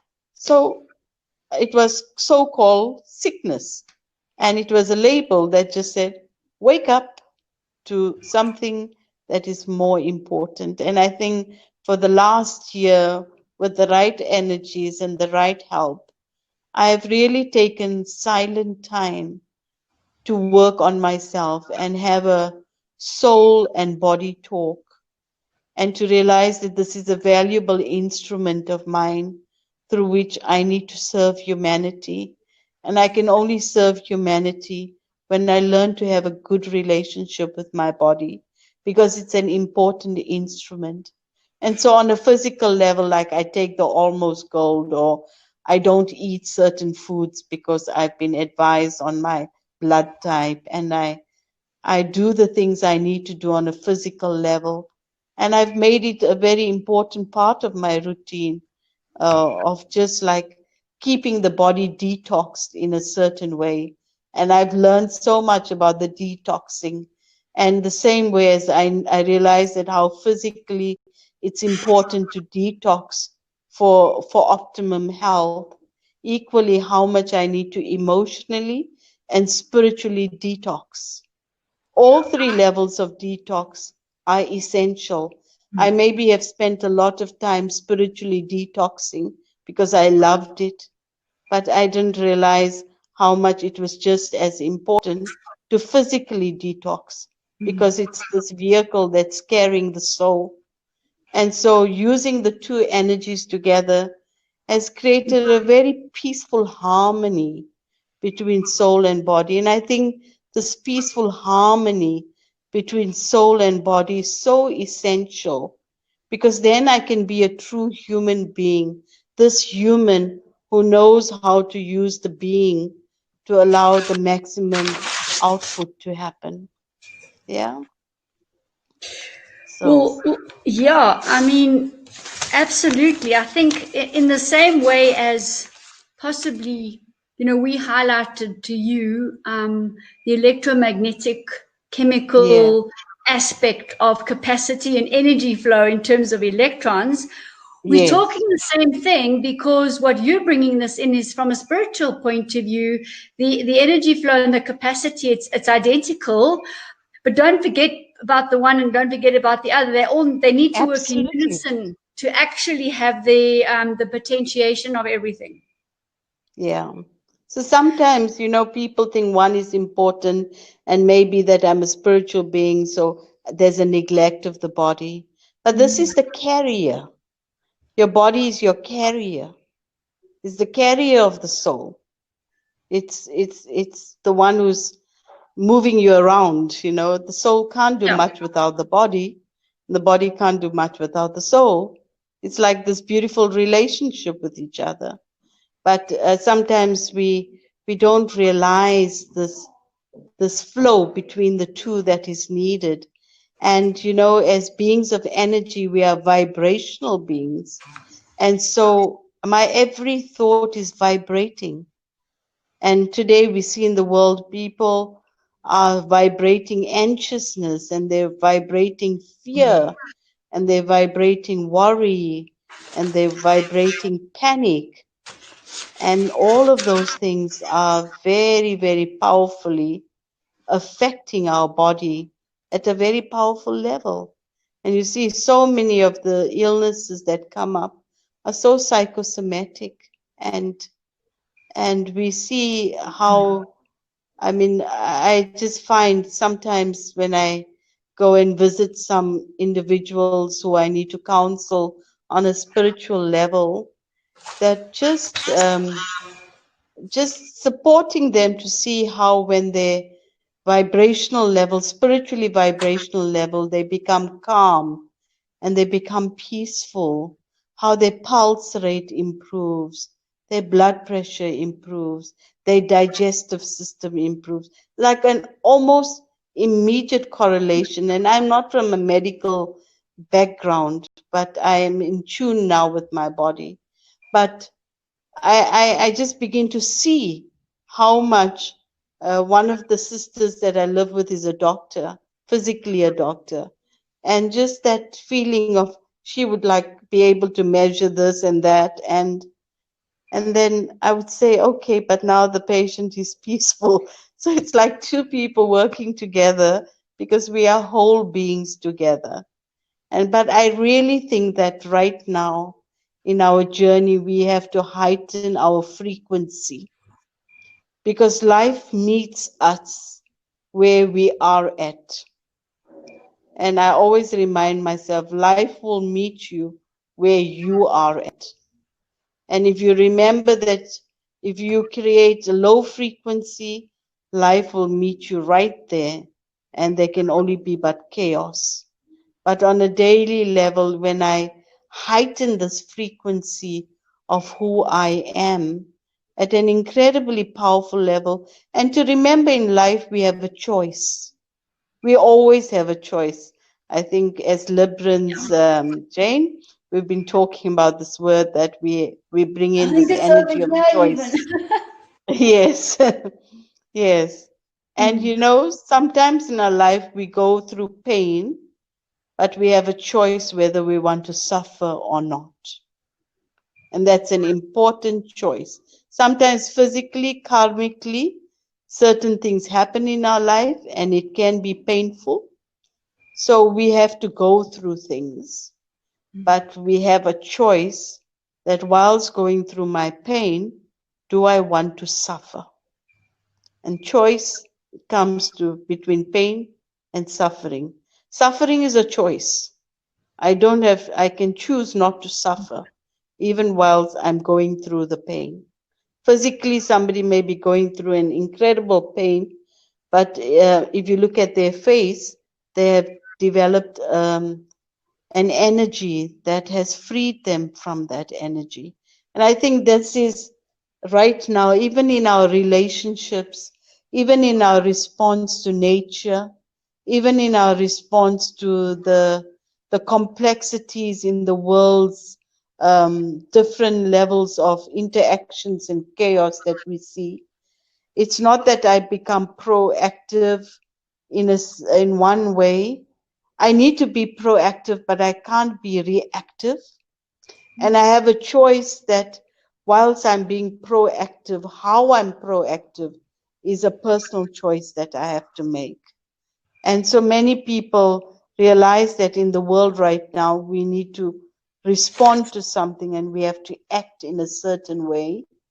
But whilst I'm needing to respond in a certain way, is my proactivity at a high vibrational level? Because this is not the time to be busy. This is the time to be impactful. There's a very big difference. The choice is there.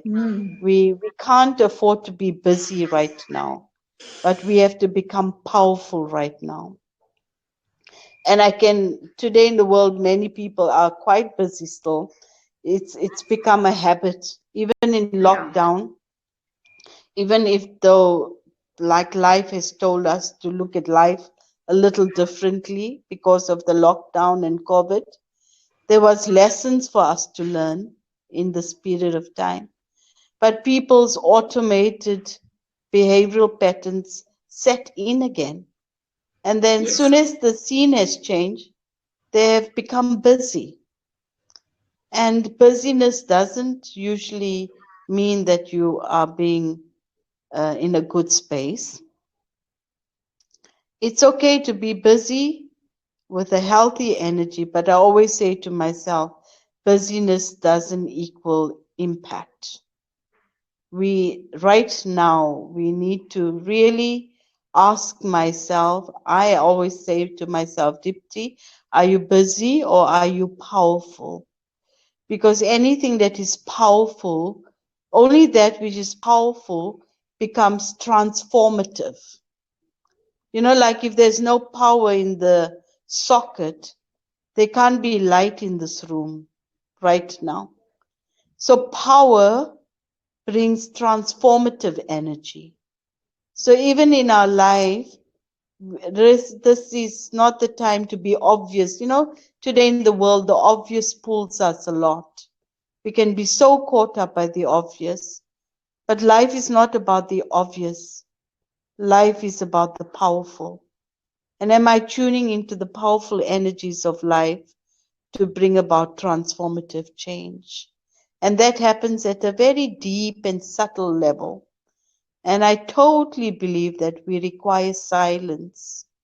Silence is a very important energy for any healing and new beginnings to take place.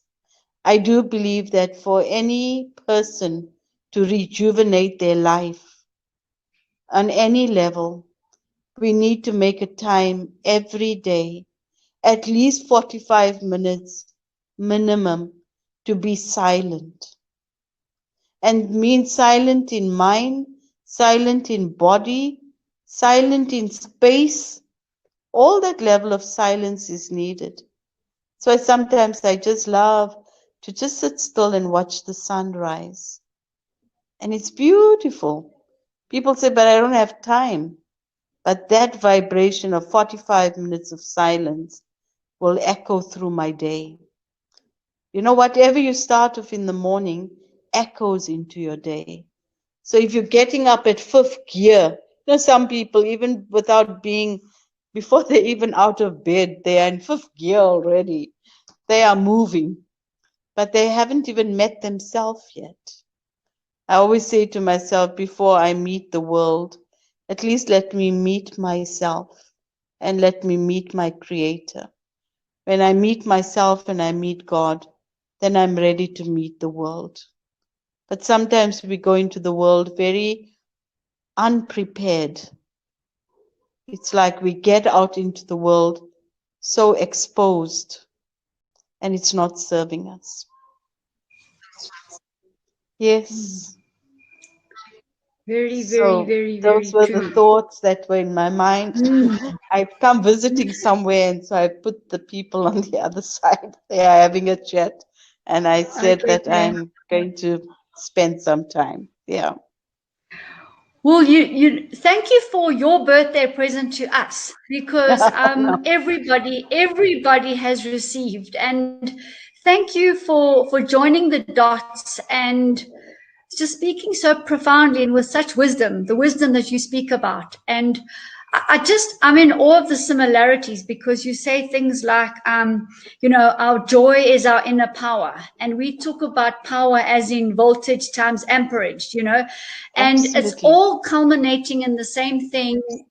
And also, I have you're not going to be around because you're going to your birthday party, but I also did a summary we did a small group assessment of humanity and things, but at the very end, we asked the question, what blockages are in the way preventing humanity moving forward in the here and now? And it's so interesting that you gave us that beautiful story about the mother and the baby. And the mother energy, because that is the fundamental block in humanity right now. And when you were speaking, you were speaking about love, and you were saying that our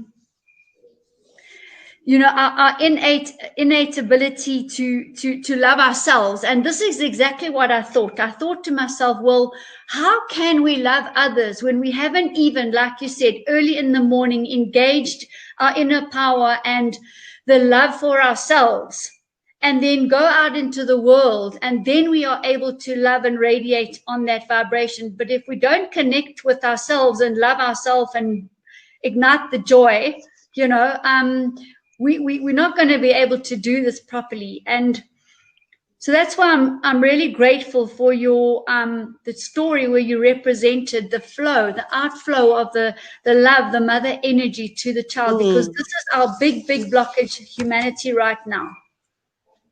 Just to tell you. And that was measured in the quantum space, where we gave humanity subconscious a voice. It told us. So you see how synchronous everything is. And Daisy was talking about the need for oxygen and to keep the pH of the body correct.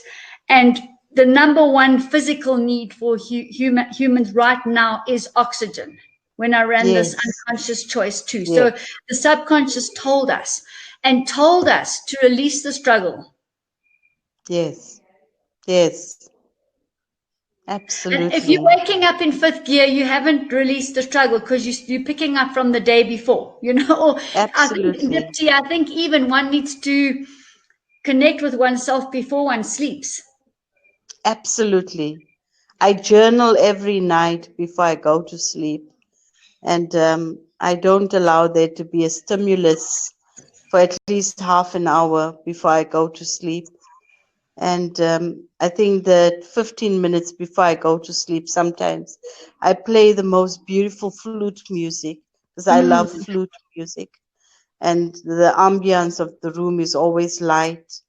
And I really respect the slowing down of the space. And I go to sleep like that. I never ever go to sleep abruptly. Never fall off to sleep abruptly. It's not good for the soul at all. And never ever go to sleep with a heavy heart. No matter what has happened, always make peace.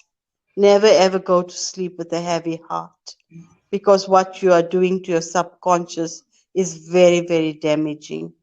make peace, and if it's very hurtful, talk to God or do whatever, write a letter, do whatever it takes, but never go to sleep with a heavy heart. It's such a destructive energy for your subconscious, because throughout the whole night, your subconscious is holding that vibration. Yeah. And it's like storing that, and it's like germs growing in your subconscious of sadness and heaviness, and they multiplying. So when you get up in the morning, it's not doing you any good. Actually, you are feeling a lot more weaker and not good. So morning, it's like a flight. I often use the example that when a flight takeoff and landing is the most important. Any person who operates flights will tell you that takeoff and landing is most important for any flight. Once it reaches its altitude, it can cruise. And then when it's time for landing, it again secures itself as well. So even in our life, takeoff and landing are so vitally important. And if they are done properly during the day, I can cruise. Yeah. I can cruise at a high vibration. Yeah. And almost without drawing on the energy of the body. That's what I'm thinking about when you do scuba diving and you reach that steady state in the water where, the positive and the negative energy is absolutely stable. And that I think is what Selle and Cannon talk about when they talk about homeostasis. If you think about it. Yeah. On a much deeper level, that's when there's that total harmonic space.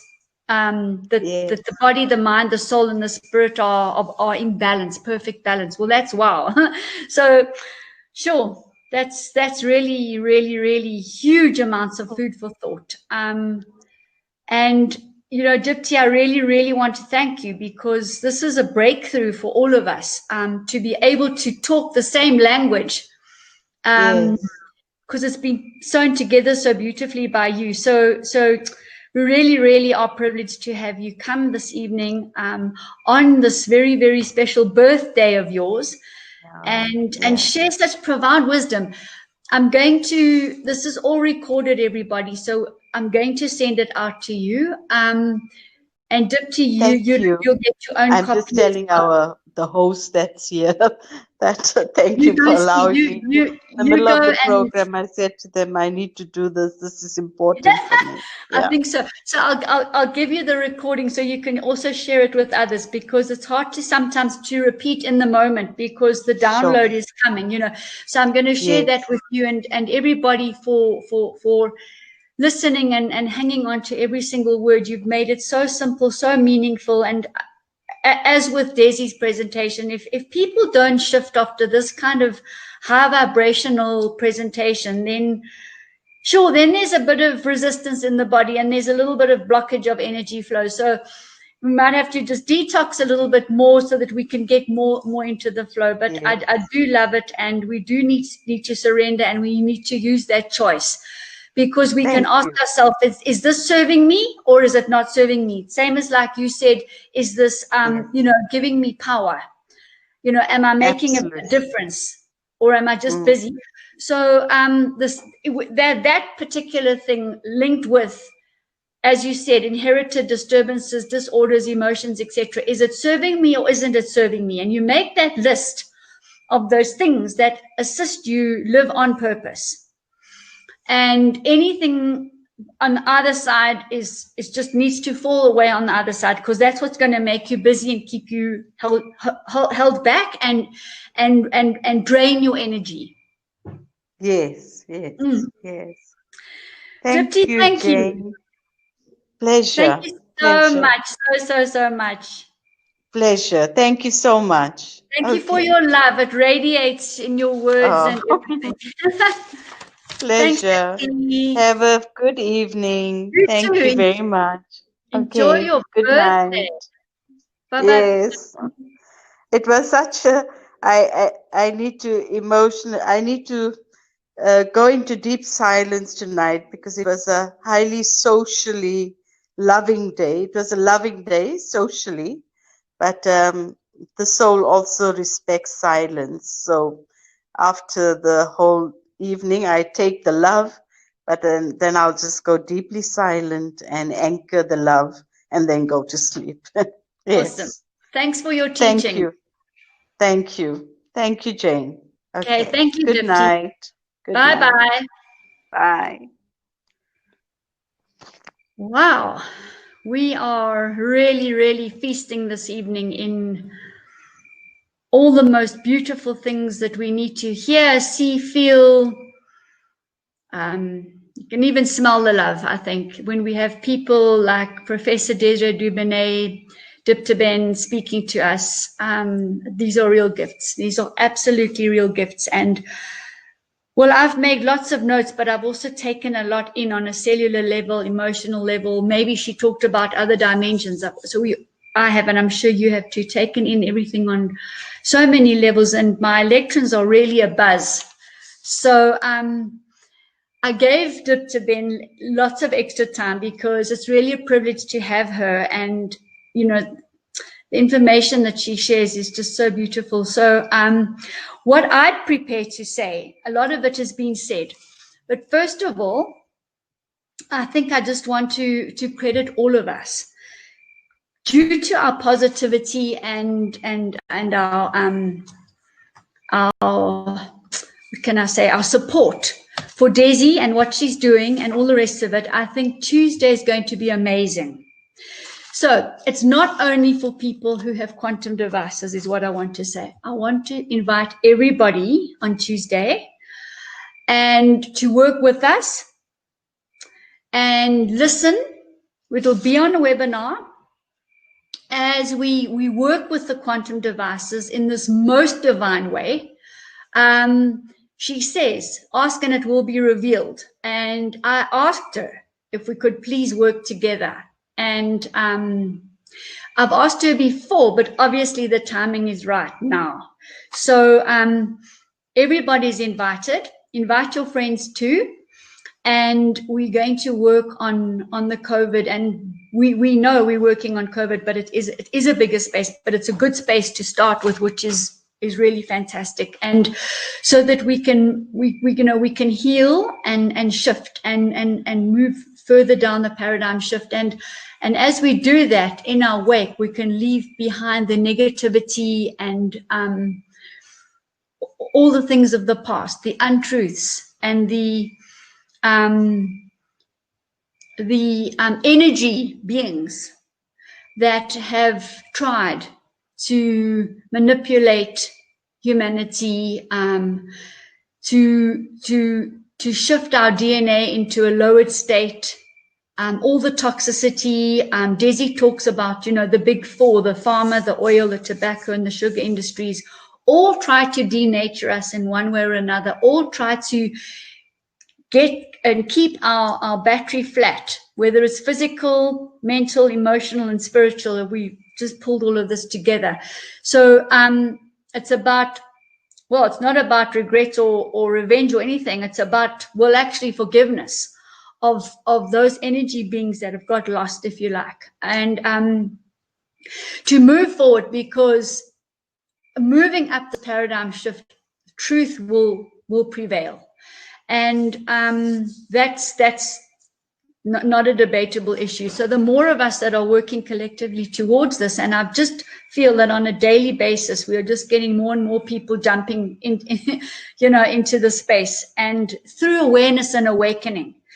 And so a lot of the things are undeniably true right now. And things like toxins and chemicals and genetically modified, engineered organisms, etc., those are real, and we measure them for that matter on the quantum devices. We measure, and what I wanted to do was just share a couple of things that, because a group of us did do humanity, as I said, but not on any large scale like we're going to do on Tuesday. So you can just count our blessings there. And all of what we've been doing over the weeks since the end of March, beginning of April, is really culminated in this most amazing information that we're receiving.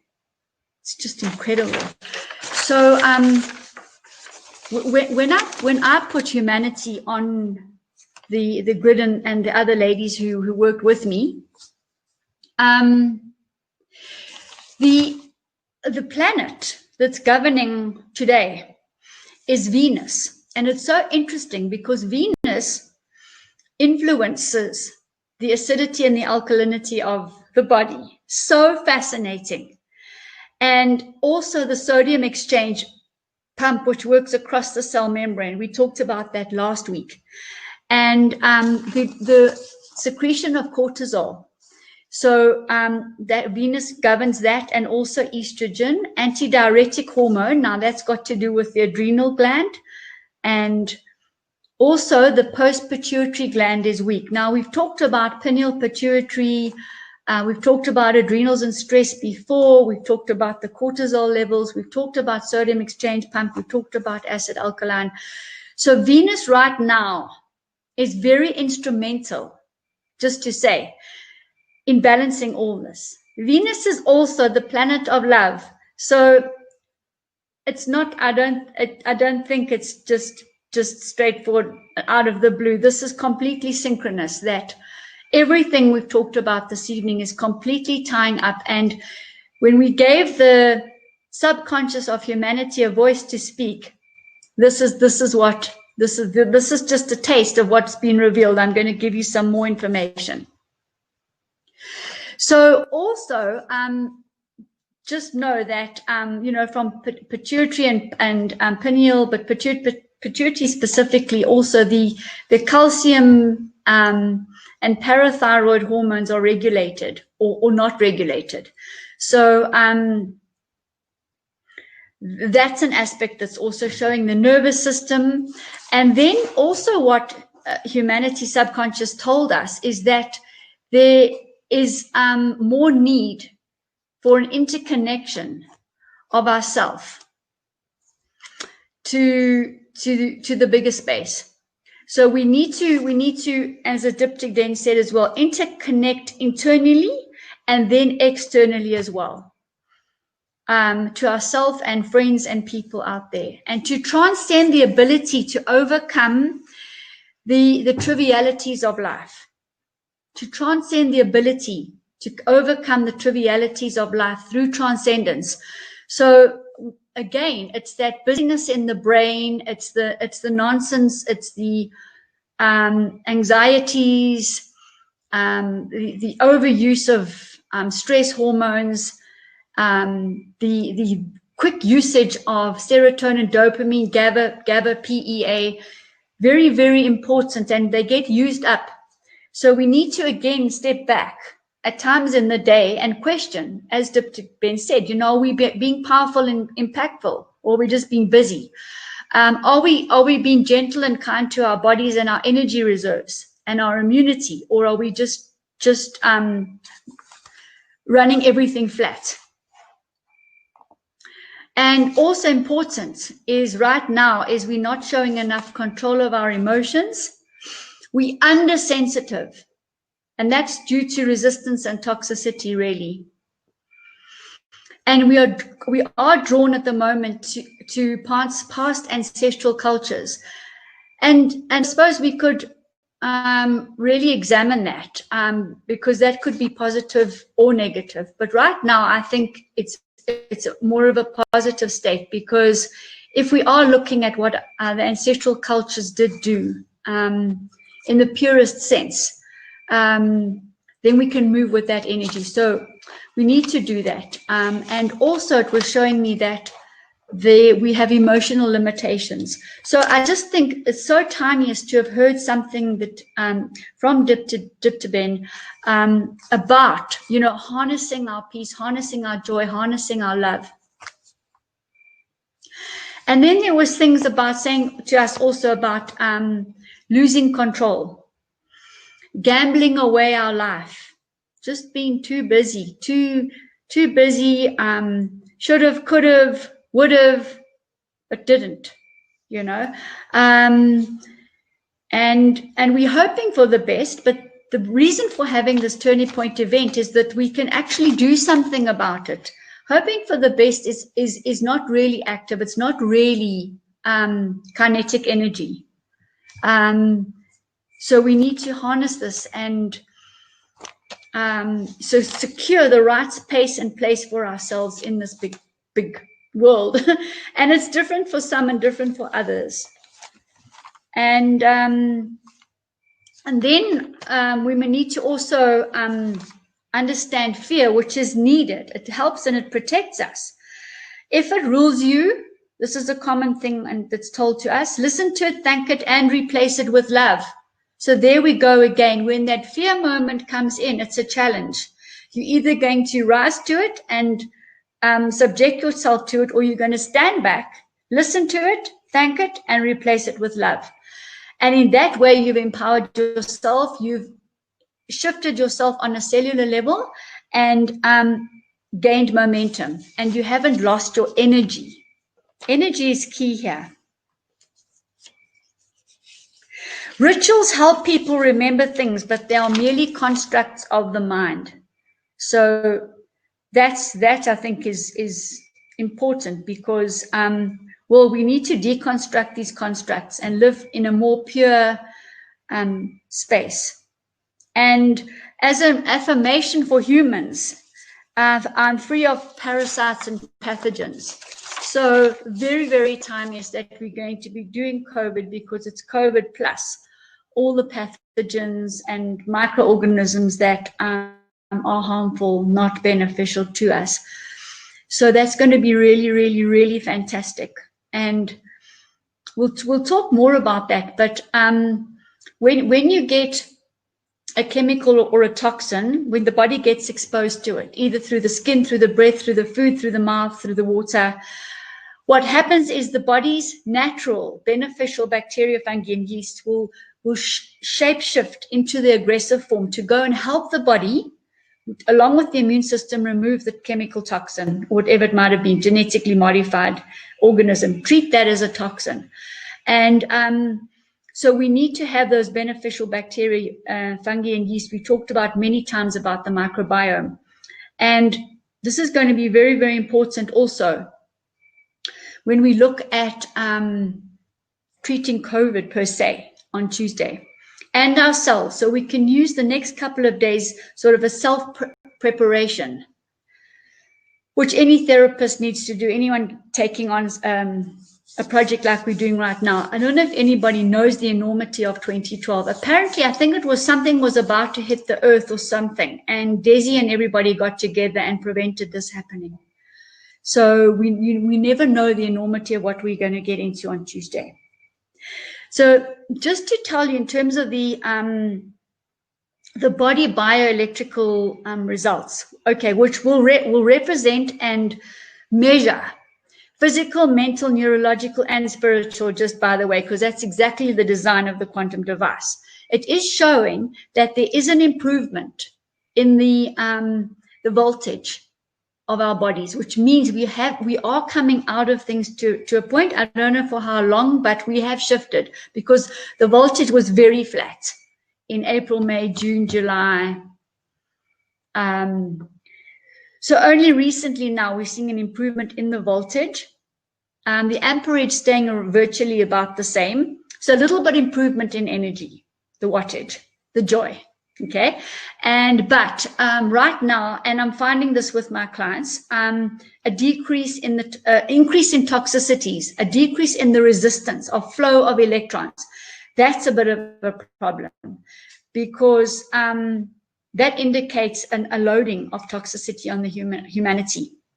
And yeah, I mean, some of my people who have been treating, and traditionally, if I look at the trajectory, there's an improvement in the resistance. Some of them, there's a regression. So I'm just wondering what sort of chemical stories happening, toxic stories happening out there right now. With the second wave of COVID, who knows what's getting sprinkled all over. I mean, I posted that post about the epidemiologist saying that COVID is actually tireless, and it is a group of relentless chemicals. That's what it is. So there's all sorts of things. Nano this, GMO that. It's a whole assortment, is from what I can make out. So even more so, We've got to tap into the joy, the love, the peace, because that enhances the immune system. Why? Because it lets the adrenals take a break, stops the everflow of the cortisol, the adrenaline back into, switches the secretion off, and then the cell can revive without constantly being hit by cortisol. So we now need to take our own breaths, knowing what we know. And the whole purpose of this is to raise awareness and then realign and decide what we're going to do. So that was important. Hydration is poor with humanity. It's sitting on about 60 out of 100. And just by the way, the resistance is -1 out of 100. It's very bad. So those of you who have got detox programs and exercise programs and saunas and massages and that lined up, I think do that if we classifying ourselves as humanity. And then oxygen very low, 23. It stayed the same. So it was very low before, but it's staying now 23 out of 100. Not good. But just tying up perfectly with everything we've talked about regarding oxygen, breathing in, breathing out, and the massive effects of that. And if we have optimum oxygen levels, we can actually make use of the amino acids, we can make energy. So we just have to have that. So those were the kind of general readings that we were looking at. And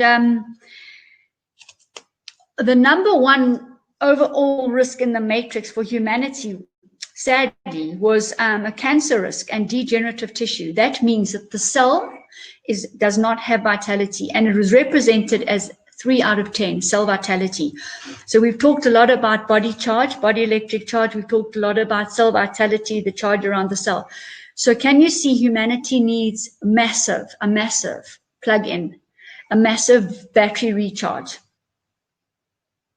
I think Desi said last Saturday that of the 7 billion people on the earth, something about 6 billion people. Of the 6 billion, 50%, no, sorry. She said of the 7 billion people on the planet, 6 billion need their battery charged and only 3 billion can afford it. So that's how serious it is. So we're seeing the evidence of all of this. So sexual insecurity, liver cirrhosis, low oxygen levels, pain, vaccination toxicity, pituitary pineal gland again, the lungs, addictions, parasites, microorganisms, inflammation, those were all sort of acute situations. And then from a chronic situation, we're looking at sinuses, metabolic disease, that is shut down. That is when the cell battery is flat around the membrane, the potential across the membrane is flat, it's shut down, and that means food's not going in, waste isn't coming out, and it's just literally metabolic shutdown.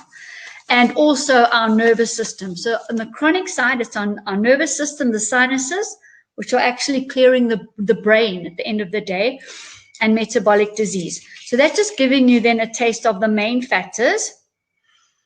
The main thing that humanity is looking for, not surprisingly, is to feel good. So we have programs on the devices which make people feel good, and it works. So everything works, but you actually do. A hyperimmune response is being shown. Possible causes, medicines, steroids, street drugs, allergies. And possible organs, again, adrenals, immunity, the blood, the teeth. So many people have got teeth issues right now. Oh my word. The medulla oblongata and the parietal lobe of the brain. So those are the ones that are getting influenced the most, and the heart. And an affirmation for humanity was to restore the body to perfect balance. So this whole lot is tying up absolutely perfectly. Inherited disorders was number 1 as a risk factor to close the gap. So here we are definitely looking at well, we talked earlier about considering the ancestors, considering the past, the culture of the past, and here we can see as broad as daylight, risk number 1 is inherited. So even as Diptiben was saying, we can decide to feed into it and look at it negatively and not let go, or we can actually let go because it's not serving us in our path moving forward. So we have that choice right now.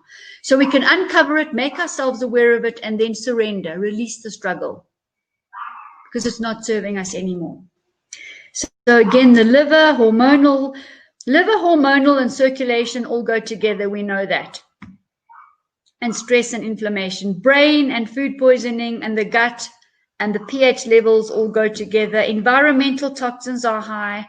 Vitamin and nutrient imbalances are high too. So again, a summary. And you will see at the end of Tuesday, we will also have a wonderful summary of humanity again. And then, interestingly enough, digestion. And the big issues here are the mouth, and we're not chewing properly, we're eating too quickly, and we're getting up. We're not sitting and relaxing, as Diptiben said, and allowing the food to digest, allowing the hydrochloric acid, allowing the enzymes to be secreted. 9 times out of 10 people having a cup of coffee with their meal, exactly as Desi said, and it just flattens digestion, flattens it completely. So with rushing, with stress, we've got the oxygen in the limbs instead of in the stomach, helping us digest, and the adrenals and everything, adrenaline and cortisol floating around, which really doesn't help at all. With the parasympathetic nervous system functions, digestion, elimination, and circulation. So all of this again is really tying up. It's said that our bodies are toxins, and explore the unsaids to the cure. And then insofar as emotions are concerned, we're not being observant enough.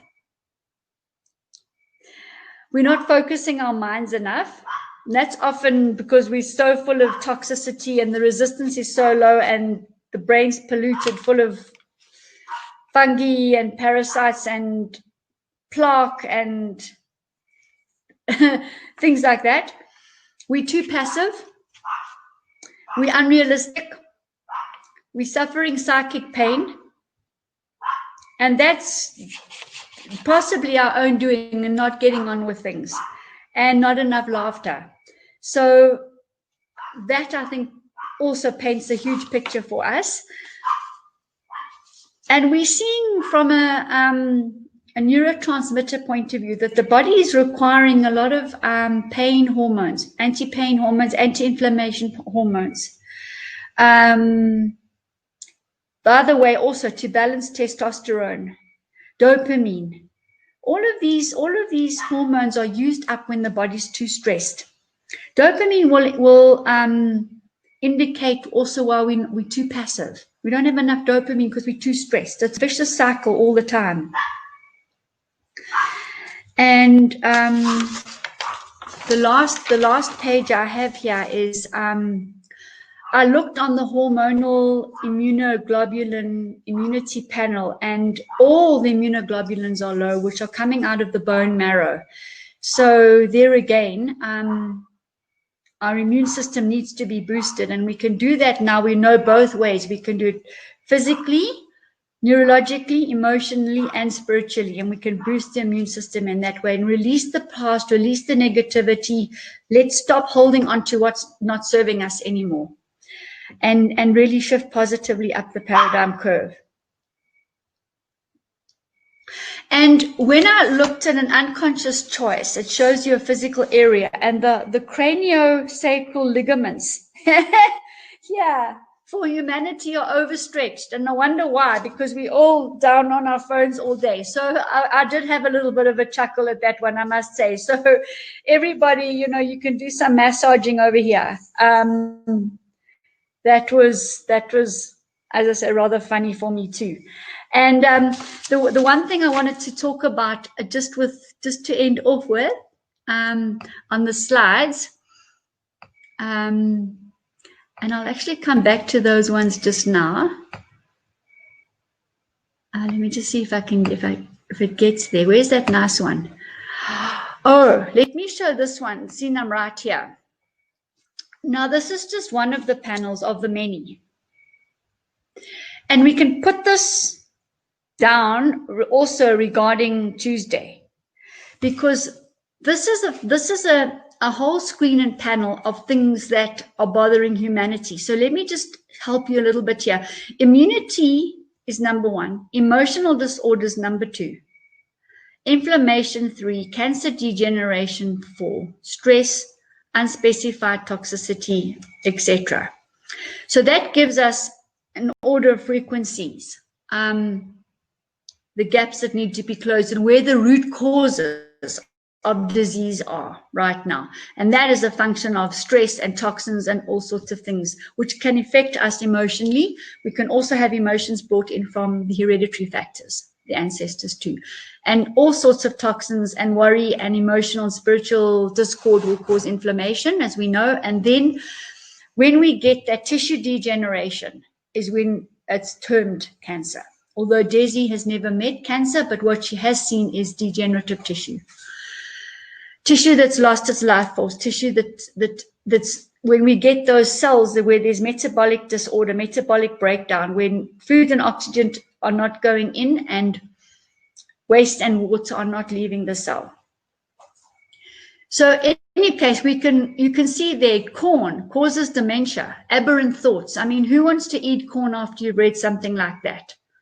Excess toxins, lipopolysaccharides. So in many instances, we talked a lot today about flaxseed oil, cold pressed, no heat, no light, no air. We need to bring in pure oil, because you do get toxins and endotoxins actually living in the oil. Blockage of prana, that's the resistance to flow, the chi. Blockage of oxygen and or nutrition. So you can see everything we're saying is saying the same thing. But here's my point.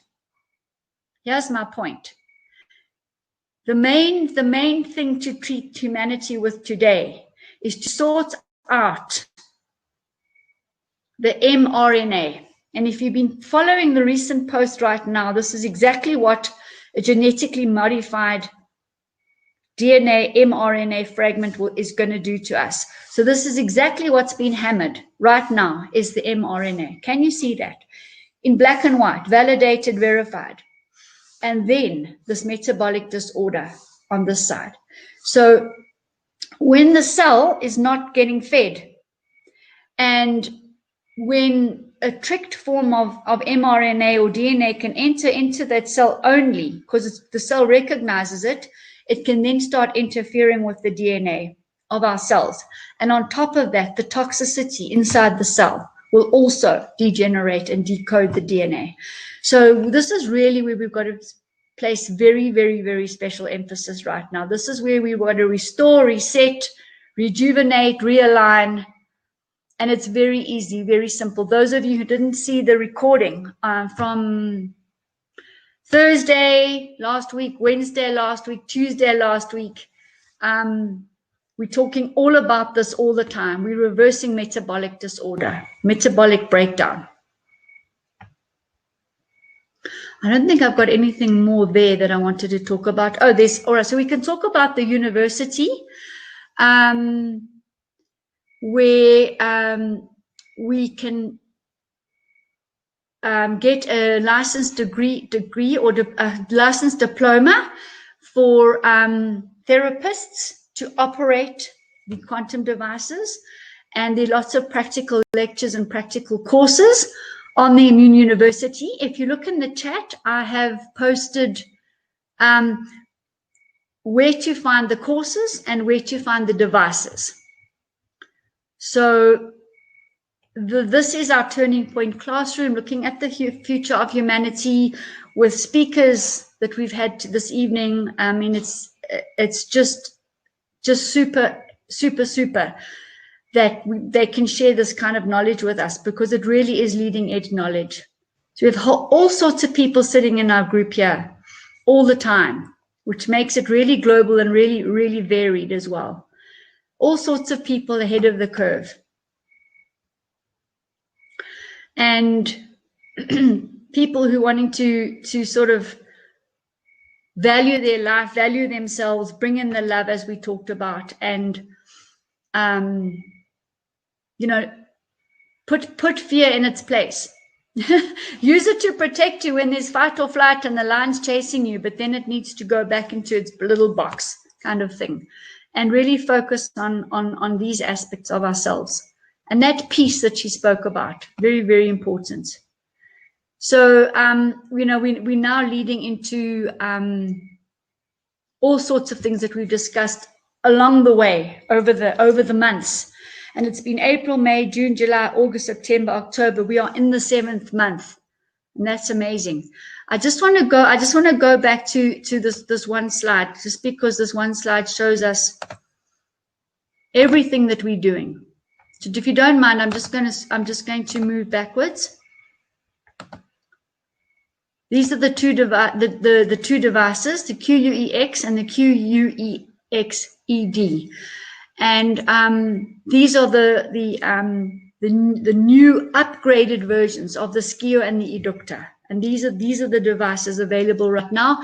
And we have wonderful payment plans and payment options. And on my site, you'll see all of these. And Daisy has given this group a privilege in that this for the QUEX-ED, which is 21,500 euros. She's given us the opportunity to pay a third down payment, 7,777 euros, and to pay the rest off at 1% interest per month over 1, 2, or 3 years. That is phenomenal.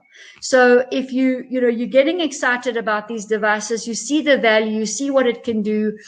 The Chinese people bought 50-something devices.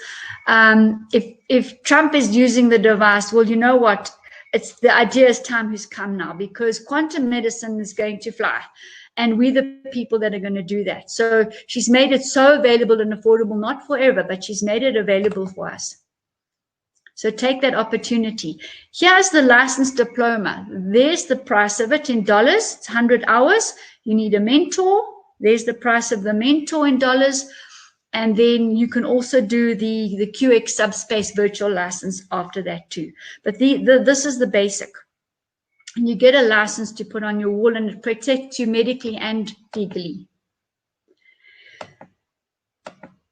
I just wanted to get to this slide. Okay, so this is the beginning and the end all of quantum. And it's the message I want to leave you with, because whether you're looking at ourselves physically, neurologically, emotionally, or spiritually, this is what we're doing. We are resetting the scalar wave, the quantum scalar wave of the body. Okay, it's non-linear. And most of this happens in a non-verbal space. And that is the beauty, and it is the essence of the quantum device that we're dealing with. So it's an amalgamation of factors of the therapist, the expansiveness of the therapist. If the therapist has opened themselves up to, as Diptiben said, a lake of potential, that client is going to be subjected to a lake of potential. If the therapist is sitting with their head in their computer, pressing buttons, that is a minute amount of potential. So the opportunity is very determined by the therapist that you're sitting with and their potential ability to shift everything into a kinetic space. So we have a golden mean, and we have a golden mean cycling down, and we have a golden mean cycling up in the opposite direction, the yin and the yang, if you like. And there's a circular wave coming down. So scalar wave is circular. And we are the vortex in the middle. The DNA is a vortex. The chakra is a vortex. The liver is a vortex. And it's spinning at different quantum frequencies. That's the difference. And we are able to rearrange, realign, reset, restore all of these with our quantum devices electromagnetically. And as we've seen today, potentially ourselves, we need to go in and harness this on a spiritual level. And clear the toxins, as Diptiben said, on every level. Those toxins are not serving us. They are impeding our energy flow. They are impeding our capacity and our ability to live our purpose and manifest. So I just want to leave you with that vision, because it's one of my most favorite photographs. You know all of that, because it really depicts what we're doing here. And If there are any questions, I'm here still, so we can answer some more. But honestly, let me have a look here and see. I think that our cups are absolutely overflowing, and I just want to thank you all for your comments and wishes for Diptiben, and making this such a special turning point. And it's really special because the paradigm shift that's going to happen with Tuesday's event lined up is going to be enormous. So let's do our best until Tuesday. I will announce all of this and tell you all when the webinar is. And please tell all your related people that, you know, to come and join us. It's complimentary, obviously. And you'll be joining my IMUNE student group.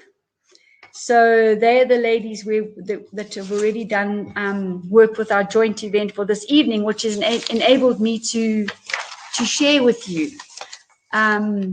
humanity's subconscious voice this evening. So I really hope that you've had the best of best times.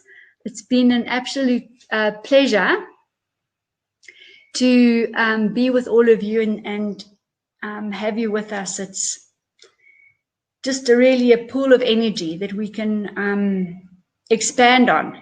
My heart is full. I look forward to listening to the presentations again, and I'm going to post them for all of you. Those of you who are not on the WhatsApp group, because I see there's new people joining us, let me just give you the WhatsApp group that I always refer to, because this WhatsApp group is fabulous. And we have so many interesting things getting, lots of truths get